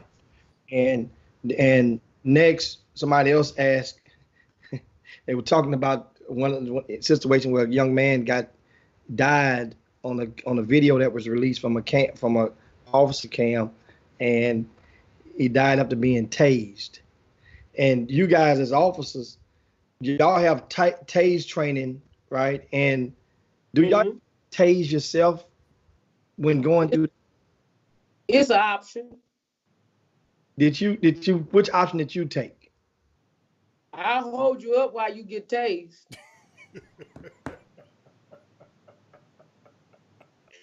You don't have to shoot me with a bullet to know that it's gonna disable me or kill me. I didn't take that option. So hold on, I gotta get that with they call you like would they call you scared or a coward? I mean, because you ain't do the tase? No. Oh, wait a minute. In y'all training, they give you an option? Yeah. You had people that wanted to, see some agencies, if I'm not mistaken, they officers have to get tased or they have to be tased or whatever. I don't know. But with us through the training that we had, we took the class, we got trained in it and all of that. And you have people, hey, you have people that volunteer. They say, hey, now, okay, I'll hold you up. I'm going. So, but I didn't. I was not being the guinea pig. I'm kind of with you on that one. Did Deputy Taylor, which option did she take? I don't know. Yeah, I don't know, because we all, when you go through training for that, we all, go at different times, because there's only so many that could be in the class or what have you. So she went before I did. So I wasn't in there with her. Now looping back, to remind people, you played basketball at University of Houston, Prairie View before going to the JUCO route, and you definitely saw last month The Last Dance. So you're an avid hoop fan. Your thoughts? Who's the GOAT? And why? Michael Air Jordan. So that's your reason why? 6 rings is your reason why? He's 6-0 in the final. Jimmy, speaking of Michael Jordan, we just glossed over Michael. Michael and Brand Jordan thank you so much for that question. Yeah. Has donated $100 million over the next 10 years to the community. They haven't earmarked it to nothing yet, but he came out, and he also, let me tell you one else, and that people overshadowed. They got this the security firm that they use, the University of South Carolina, a lot of this security firm. He said some disparaging racial marks in an email. Michael fired him. The Hornets fired that guy. The Panthers, the Carolina Panthers fired him. I think North Carolina State fired him. Michael was the first one. Let me tell y'all something. 57 years old and after Last Dance is looking good on Michael Jordan to me right now, because they talking all that stuff. He don't do nothing. Man, the man came out with a statement. They said they didn't like the statement. So he said, okay, you don't like the statement. I got $100 million for you. Let me put what Jimmy said earlier, Sylvester Turner. He put his money where his mouth is. Okay, so I just thank you. I just wanted to add that because, and we haven't been talking about it. We've been had so many guests on. We haven't been talking about carrying events in sports. But that's a great gesture about Michael Jordan. What do you think about that, Austin? I saw that, and I read that, and I said the same thing. I was like, okay, wow. Because, Michael Jordan took a lot of heat for not speaking up about social injustices. But, and I would even say, now, that's my favorite player. I came from that area. So that's my favorite player. And even me, myself, was like, Jordan, he don't speak up or what have you. But this is why I got off his back. I say get off his back. Because in watching that Last Dance, when he said his mom wanted him to give to this African-American guy that was running for something. Okay. Michael was like, he wasn't giving money to somebody that he really didn't know. And I respect him for the fact that he said that he was dialed in on basketball. I'm a firm believer in everybody don't have the wherewithal to be an activist.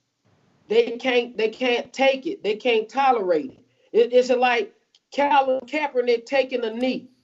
You can't tell me Colin didn't know what the backlash was going to be when he decided to kneel to the national anthem. I don't think he knew. I don't think he really. I promise you, I don't think he knew all of this was going to happen. He could. We talking about the NFL. Think about it. Remember when he first started, he was in the sideline, kind of hiding out. At first. Didn't nobody even say nothing about it at first. And Sam Weiss, a brother, Sam Weiss, said, "Hey man, why was you sitting down?" Jimmy, you can finish. Why was you sitting down? And then he explained it.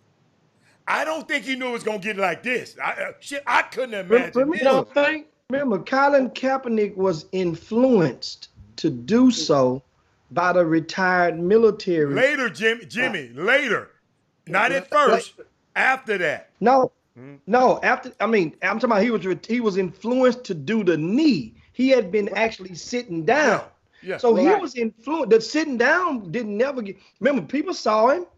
People saw him doing that. Yeah. But then when he did the knee, that was influenced by the military guy. And then it just went from there, and then everybody hijacked it. And that's the thing about, one thing we definitely can learn is how you can see talking points, and people will use talking points to hijack. As you saw, one thing, a lot of things that we all learned from 45, and you can see everything from the fake news, that talking point to defund the police, talking points that doesn't mean exactly what it say, but they would never come back and elaborate on it. But I got something for the officers before we leave. I just want to share some with her.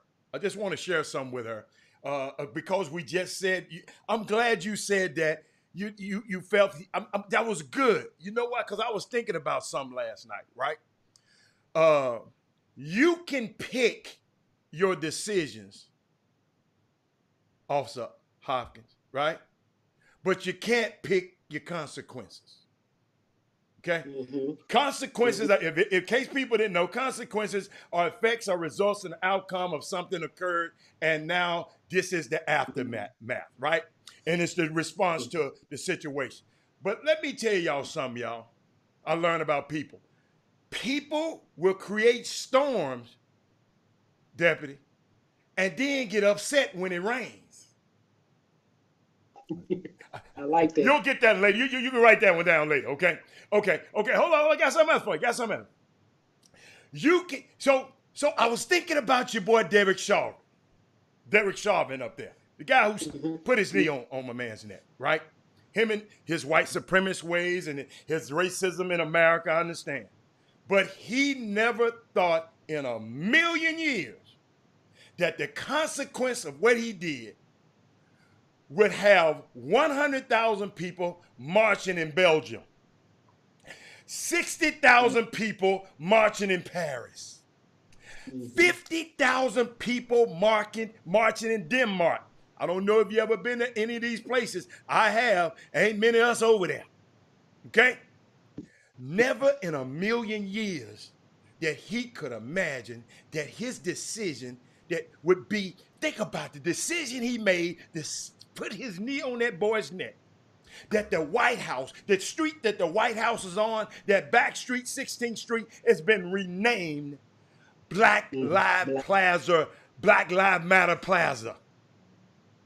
He thought about his decision, but he never thought about the consequences. Man, I thought about that all night, and I know we got to go into a break, but I thought about that, and I want you to take that with you. We got one more segment left, that. Jimmy, but I wanted you to take that with you because I thought about that last night. So if you got a comment on it, we can go, but we got to go into a quick break. Jimmy, how we gonna bring her back and just let her finish the show with us, or what? She done went this far. Okay, we'll let you finish the show. We protecting her from the HPD. They outside the door, so we got her in.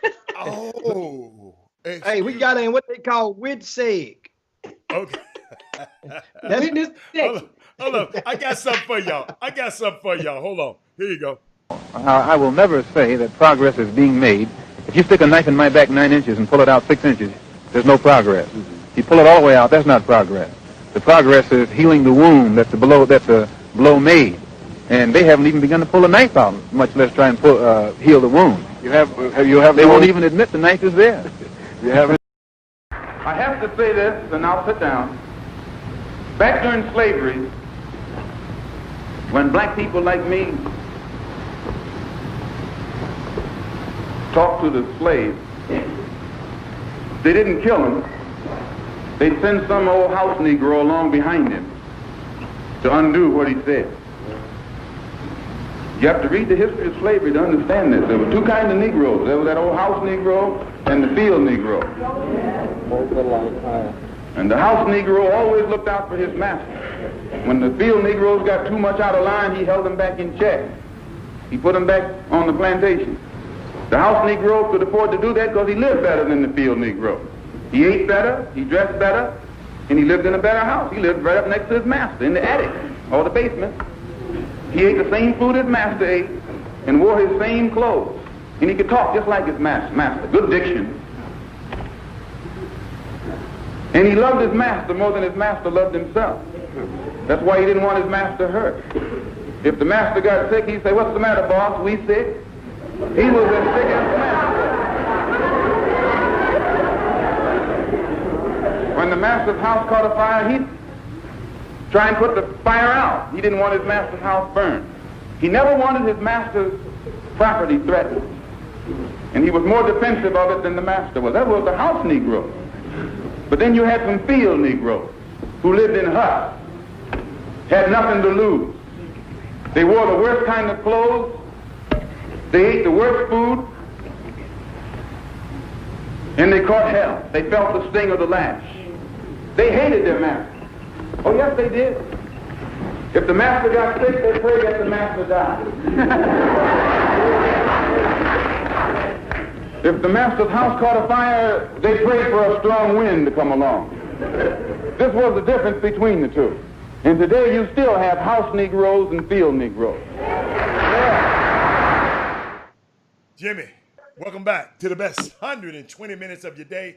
The Chop Shop, the nation's #1 urban sports talk show, and also your midday sports happy hour. Yours truly, Robert Hatter. Jim Hicks is in the building, the cheat sheet, and we got the Deputy Supreme, Miss Michelle Harris Hoskin is in the building. Jimmy, let's take this last segment out. Where you want to go with it? I'm gonna let y'all have two quick questions. One is we talked about tasing last segment, and asked you, have you ever been? And the first question is, have you ever tased someone? And share that experience. And also, and also the second question is pepper spray mandatory? And as you do that, you can take us through what are the lines of defense. Like the gun is the last layer of the last option, the last result, right? Is the pistol. What is the first, second, third, so we can understand what, if we ever confront it, we'll know, okay, what's coming first. Your hands, the taser, the pistol. Take us through that. It's called the use of force continuum. The use of force what? Okay. Use continuum. It's continuum. Like a scale. I got you. Yeah. Uh-huh. So it's called OC spray, and I don't have OC spray. So we have officers that have OC spray, may have a taser, they may have an AS baton, and you have your weapon. But it is a use of force training that you go to, and it's basically, and it always starts with officer presence. Okay. Sometimes you could deter something by just your physical presence at being there, and then it just goes to there. So you supposed to meet it with whatever level that you think that's necessary. So everyone's perception or feeling in the situation is gonna be different than I would say mine. You see what I'm saying? So I try not to say what an officer should have done or what have you, because everybody's perception is different.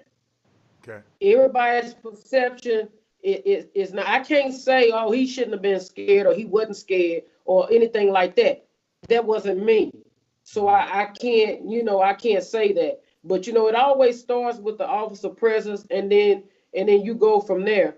But what people need to understand is and I, my own brother called me a closet Republican one time. because I made the statement because when people make statements, sometimes to me they need to do more research and think about it. And so a lot of people go on feeling, but that's just like with gun laws. I have yet, none of my co-workers have met any criminal that follow gun laws. What you mean? In other words, when you hear people saying we need more gun laws for this and that or what have you, but then you tie people's ordinary citizens' hands. That's the only people. Your law-abiding citizen. When you instituting gun laws, that's laws that we follow. Because we law-abiding citizens, them laws we follow. Criminals don't follow them laws. They can care less about gun law. What penal code say, what criminal code procedures say. They don't care anything about that. So, and you have people say, oh, well, people don't need this gun and that gun and the things that people can do. But, you can turn, people make guns and do things and do that. But when you talk about gun laws, people got to remember criminals are not following any gun laws. They not following them. So when you talking about people saying defund the police, but then I had I was listening and somebody made I could go along with what they were saying to a certain extent when they was like defund, but then in the reform, somebody broke it down. It was something different. They were saying take some money and put it into education and for mentally ill and things of that sort. Prevention. You got people. Prevention. Yeah. Yeah. Right. I could see that. See you doing, some of that. But we could find money to send people to space and all other kind of funding. For whatever reason, I get it for research or whatever you're doing. They cut that too. Now that's one of my favorite things, going to space. But they cut that budget too. But keep going. Right. Right. But they, you can find money for different things, but I'm all for putting money into education because these mental hospitals and things our veterans need help with and all that. And you hear people talking about, I heard somebody comment one time on Facebook that we need, the police need to know how to deal with people that have, that's mentally ill and things of that sort or whatever. Do you think we don't get training on that? But y'all get trained, but y'all not experts. It's experts that deal with them people all the time.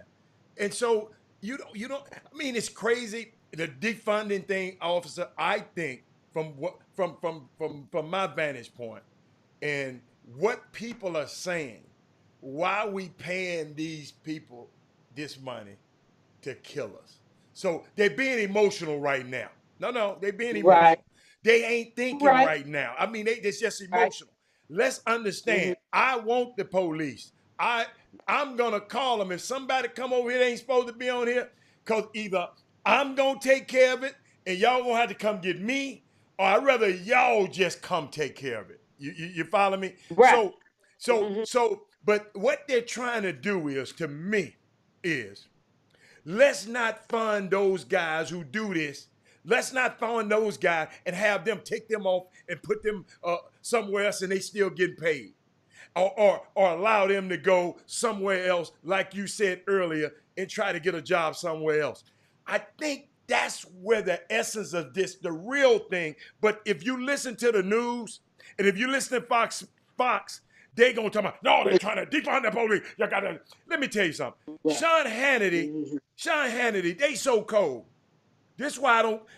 They had Cornel West and another man on Sean Hannity, two black men on Sean Hannity's show arguing with each other. He just stood out the way and said, let me let them go. So, and guess what? About stuff like this. So that's what I wanted to tell. Ain't nobody trying to get rid of the police. The people that I know, they just want a better system. That's all. Because the system ain't broke. The system ain't broke. The system was built this way. You can go now. Yeah. It could be tweaked. Of course. Oh, it definitely. Of course. And it will be tweaked. Yes. In many cities, it will be tweaked. You can. And I think we're gonna see some type of police reform coming down the pipe. It's too much. I say it's too much with everything that has happened in the last 2-3 months, and with George Floyd being a tipping point all across the world. I think it's gonna be some type of, in what form it is, we'll have to see. But I just hope that with them doing that they take the time to do it right and don't rush just to get votes and get it wrong.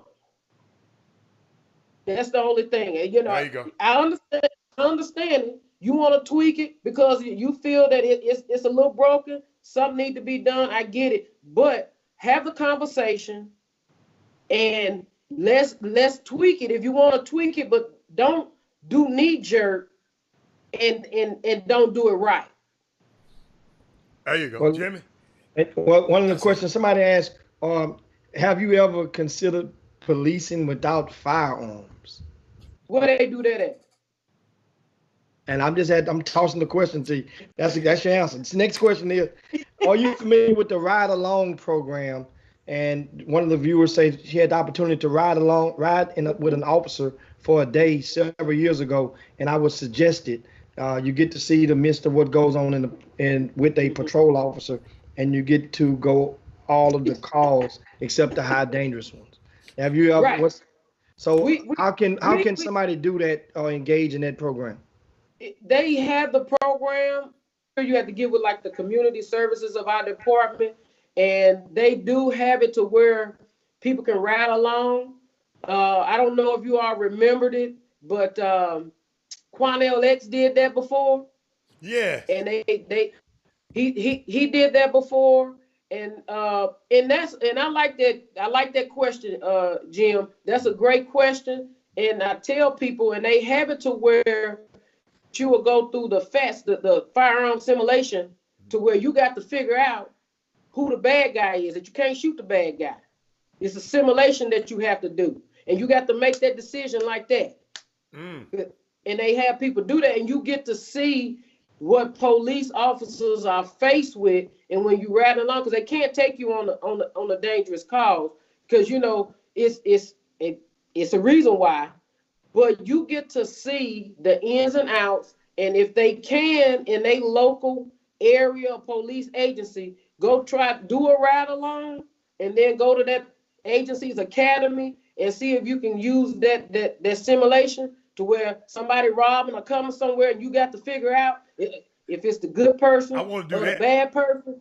I like that. So, and so you have, but it makes you think. You be like, wow, because you got to make the decisions like that. You don't have time to say if, when, what. You got to make that decision.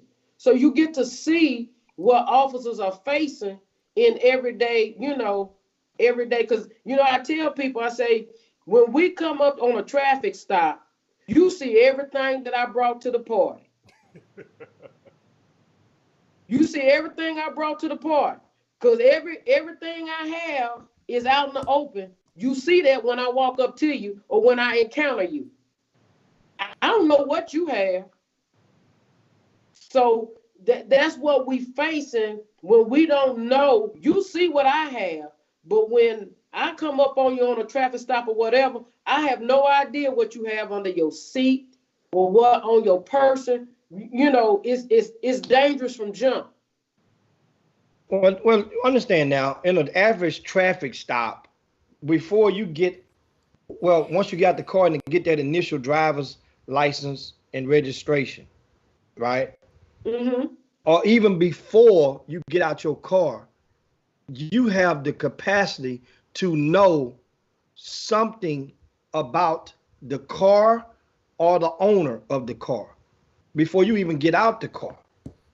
So you are already on alert in not on all cases, but you have the accessories and you have the means to be at least abreast of what could possibly be in stake. Meaning that if that guy that owns that car got convicted of murder, did 99 years, got paroled out, he owned that car, you put the license plate number in, you know that already before you pull him over. Because they ran a license plate. Yeah, I get all that, Jimmy. I get all that what you're saying. But what I'm telling you is, let's say I pull over somebody, Joe Blow, and it come back nothing. And I get up to that car, and the next thing you know, he got all kind of stuff. Mm-hmm. I can't just go by on what a license plate say. Because even if I come up with somebody that have a history, I understand that. But I'm talking about the unknown. You think everybody that committed a crime is known? It's still some that haven't got caught. Ooh, preach. So it's the unknown. We always faced with the unknown factor in law enforcement.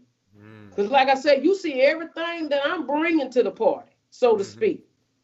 You see my weapon, my taser, my ass baton, my OC spray, because that's all on my belt and it's out in the open. So you in a car, I don't know what you have under that seat, you know, in your waistband. I have no idea. So it's the unknown that we're faced with. Okay, now we got you on that. Now, one of the questions that they have for you is, what are your top three service weapons, handguns, that women in law enforcement prefer to shoot with? Because I'm looking to purchase one for my wife. The sawed-off can't be concealed very easily. So that's what he says. So what do you recommend? Well, it just all depends on your handling of weapons. You know, like some people, you have people that say they like Glocks, you got 6 Sauer. You have a assortment of. What I recommend is if you go to a shooting range and being a female and get something that's conducive and fitting and that's comfortable for you in your comfort, and you shooting with kickback, you know, that when you shoot a gun, so you have to be comfortable and able to handle it, and make sure you take a class that teach you how to handle weapons. You know, they teach you all that, so you got to know, treat a firearm as if it's always loaded. So you have to be comfortable in what you can shoot and what's good for your hands and what have you. So I would say go to a shooting range and they'll let you shoot different types of guns. Yes. So I would say take her to a shooting range and try different types of guns, automatic, revolvers, or whatever, and just see what she's comfortable with and what she's able to handle the firepower with. And now, look at how they laughing at that. And I'm reading some of the comments, and I mean they're going on the YouTube feed, and I mean, I'm not even start on those comments. We're about to wind it down. Yeah, we got to wind it down. Now, okay. Now, you're a parent, as well as and being a parent, and your son. Do you have, what are some of the bullets or nuggets that you drop with him? Does he feel intimidated or concerned with everything that's going on in society, or does he feel that he's protected by the cloth of a police officer but he's still a black a young black man. So how's that conversation? I usually will ask him when things go on. I hadn't got a chance to really ask him and sit down and talk to him back and forth to work or what have you.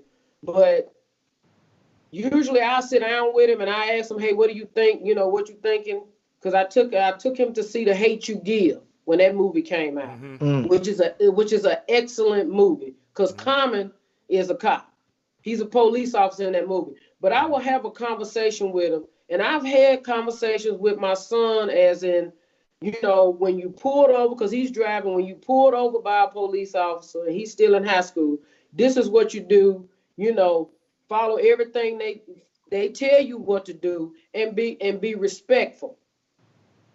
You know, and I understand, because I know somebody may say something, but when you done told them they done all that and did this, and we still getting beat, we still getting shot, we still, you know, and I get that. So what else can you do? Because I'm a police officer and I'm telling my black son to, you know, because I've been told that I raised my son old school. It's yes, ma'am, no, ma'am, yes, sir, no, sir. And you respect your elders and your authority, because that's how I was brought up. So, and I tell them, I say, if you've been wrong, you be respectful like you supposed to be, and then we'll deal with the rest later. You see what? Because I need him to make it home, just like I try to make it home at the end of the day in this uniform. So, but you know, it's different. You hear people talking about it and doing it, but you tell them you're not teaching your son like I have to teach my son. And I don't know, and this is a sports show, and I know y'all about to wind it up. You good. But did you hear what Tom Herman said? I read what Tom Herman at the University of Texas football coach, that he left U of H and he went to UT. Tom Herman said, in so many words, he said, when I do a legal U-turn, basically, he say, what comes to my mind is, dang, how much this ticket gonna be I gotta pay. And he said with his football players and young black men, it's a whole nother issue. Is if I'm gonna die today. Am I gonna make it out of this traffic stop? He say him as a white man, all he's worried about is monetary damages. But his athletes and black males are worrying about if they gonna make it home from this traffic stop. And he went even further saying, y'all need to look it up. He went even further. I read it. Keep going. When he's talking about how we supporting the athletes and they go and watch them play football and they do all that. You see what I'm saying? On the field. Then it went all, on the field. You supporting them, whatever, on the field. But when they done, are you hiring them in spots and positions? You see what I'm saying? That was one of the best statements that I've heard. A coach say. A coach say. Me too. That was one of the best. And when I read it, because see, I was mad at him for leaving U of H. But when I read it, I was like, okay, I can do. He all right now. Well, I speaking of U of H, one last question. Give us your starting five. Okay. For University of Houston men's basketball of all time. Well, since the integration. The modern era. I don't appreciate you putting me on the spot like that. With your men all time start, they gonna get me. But I have to. I like my old school roots. I had to go with my Phi Slamma Jammers. Okay. You gonna pick the whole team? You got to get you got. Come on. Okay.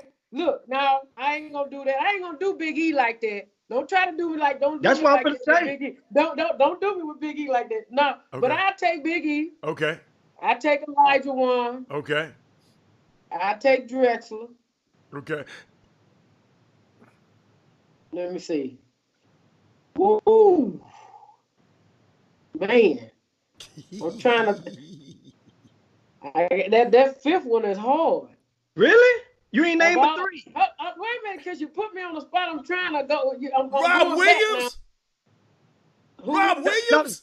No, Heather, let us say. Don't say nothing. Come on, Michelle. There you go. Let her go. I was saying he put me on the spot. I'm trying to think, but you okay? There you go. There you go. That's one. I tell you. And who else? You got one more. I got one more. Oh man. He was on the feed here earlier.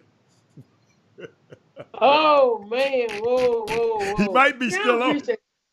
I don't appreciate y'all doing me like that. That's Jimmy. I wouldn't have did you like that. I'm trying to help you. I see. I wouldn't have did y'all like that, but that's all right. Jimmy don't play fair. Jimmy, I ain't gonna tell you no lie. I got crosshair. Jimmy, I got crosshair. I know you're gonna be a little partial, but I got crosshairs between Mike and Rick.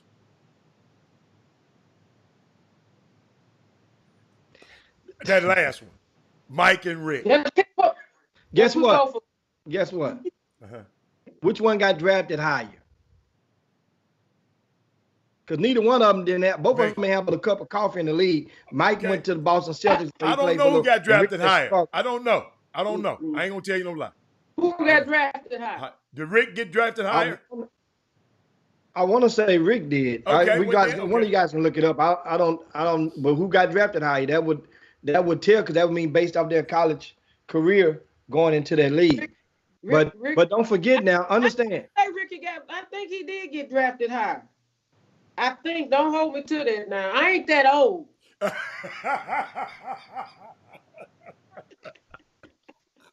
Hey, this somebody woman said, add Candy Jones in there. Is that yeah? Yeah. Now we was talking about men. I thought we was talking about men. Yeah, we was talking about. I mean, but she's one of probably at the top. Women's basketball player at U of H that came through. Okay. Is she the best? Mm-hmm. Is she the best ever for girls, for women's at U of H? I say one of them, for the simple fact that when she came through, now you got it's people that been there. See, we didn't have social media and all that kind of stuff. Right. You see what I'm saying? Uh-huh. So as far as that is the best coming through, she's one of them. Okay. Cause you got Sancho Little that came through there. Pancho. A woman named Sancho Pancho? Little. What her name? Sancho Little. Sancho, okay. Yeah, she played in, but yeah, so you have the different era where people that got that spotlight in times, has changed. Mm-hmm. But yeah, she's definitely, one of the top women's players that they came through U of H. But before we get out of here, you got from Dallas. The fifth guy. Huh? The fifth guy I'm going to give you and help you out, because I said post integration, and the fifth guy is, when I say the name, is going to be a no brainer. Dwight Jones.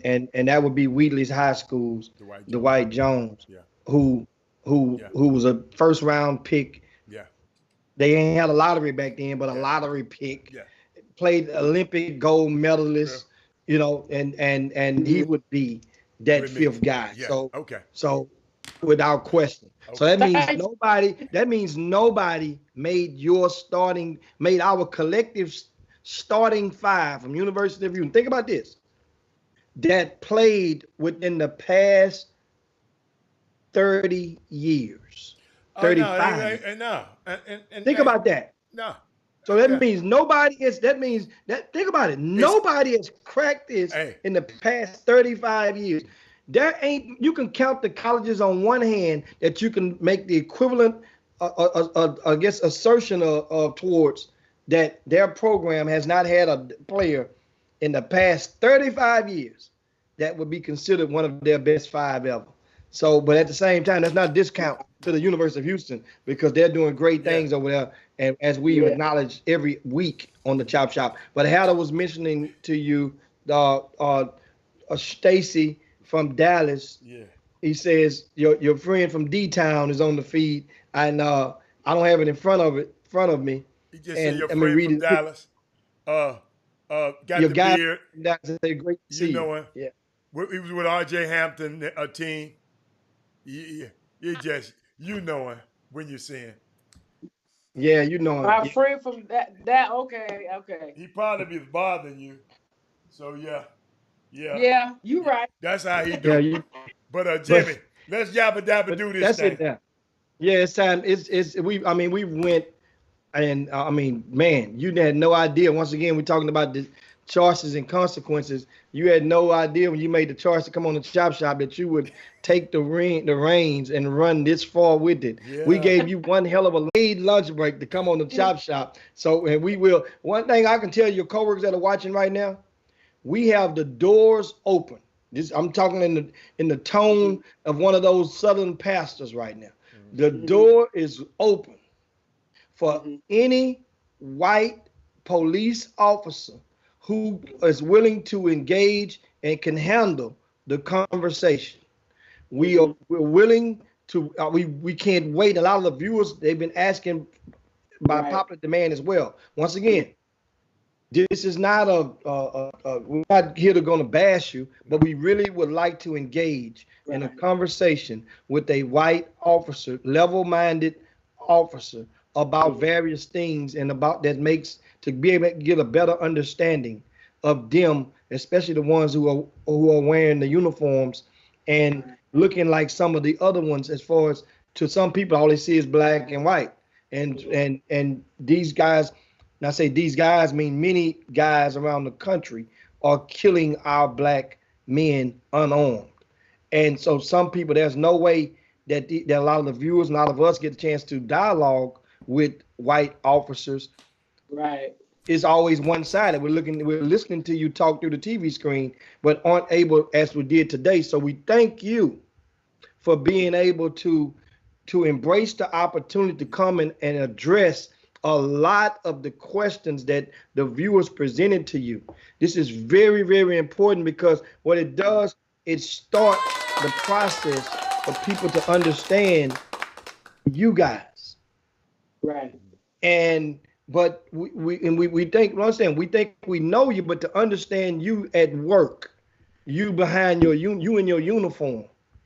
But we want to be able to understand the white officer in his uniform, and hopefully he can be able to understand us as well, because the most of the white officers' interactions with us and our people is what?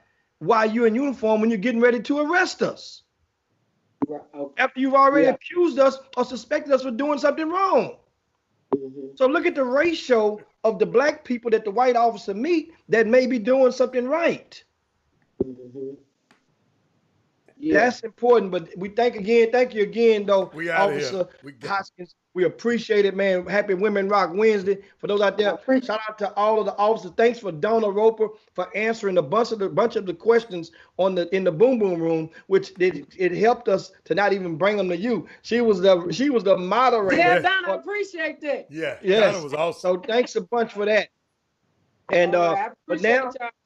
Yeah, thank y'all for having me. I enjoyed it. When you want me to come back, and even if your people want to have a sit down outside of the station or whatever, I'm just let me know. Gotcha.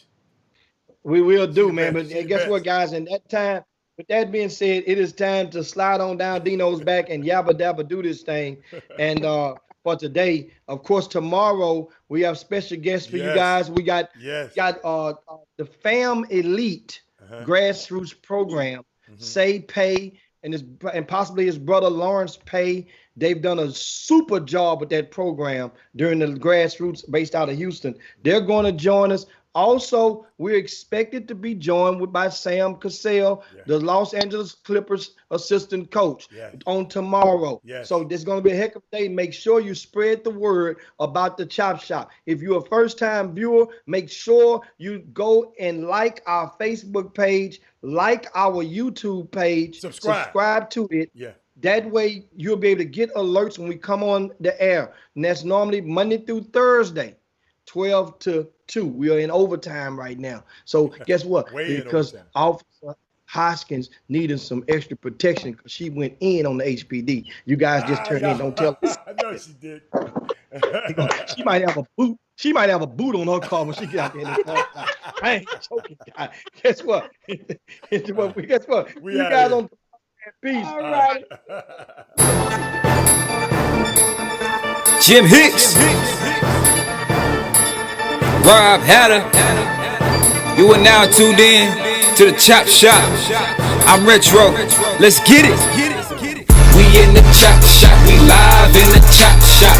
We talking sports talk. We live in the Chop Shop. We in the Chop Shop. I'm talking sports talk. So turn your dials up. It's live in the Chop Shop.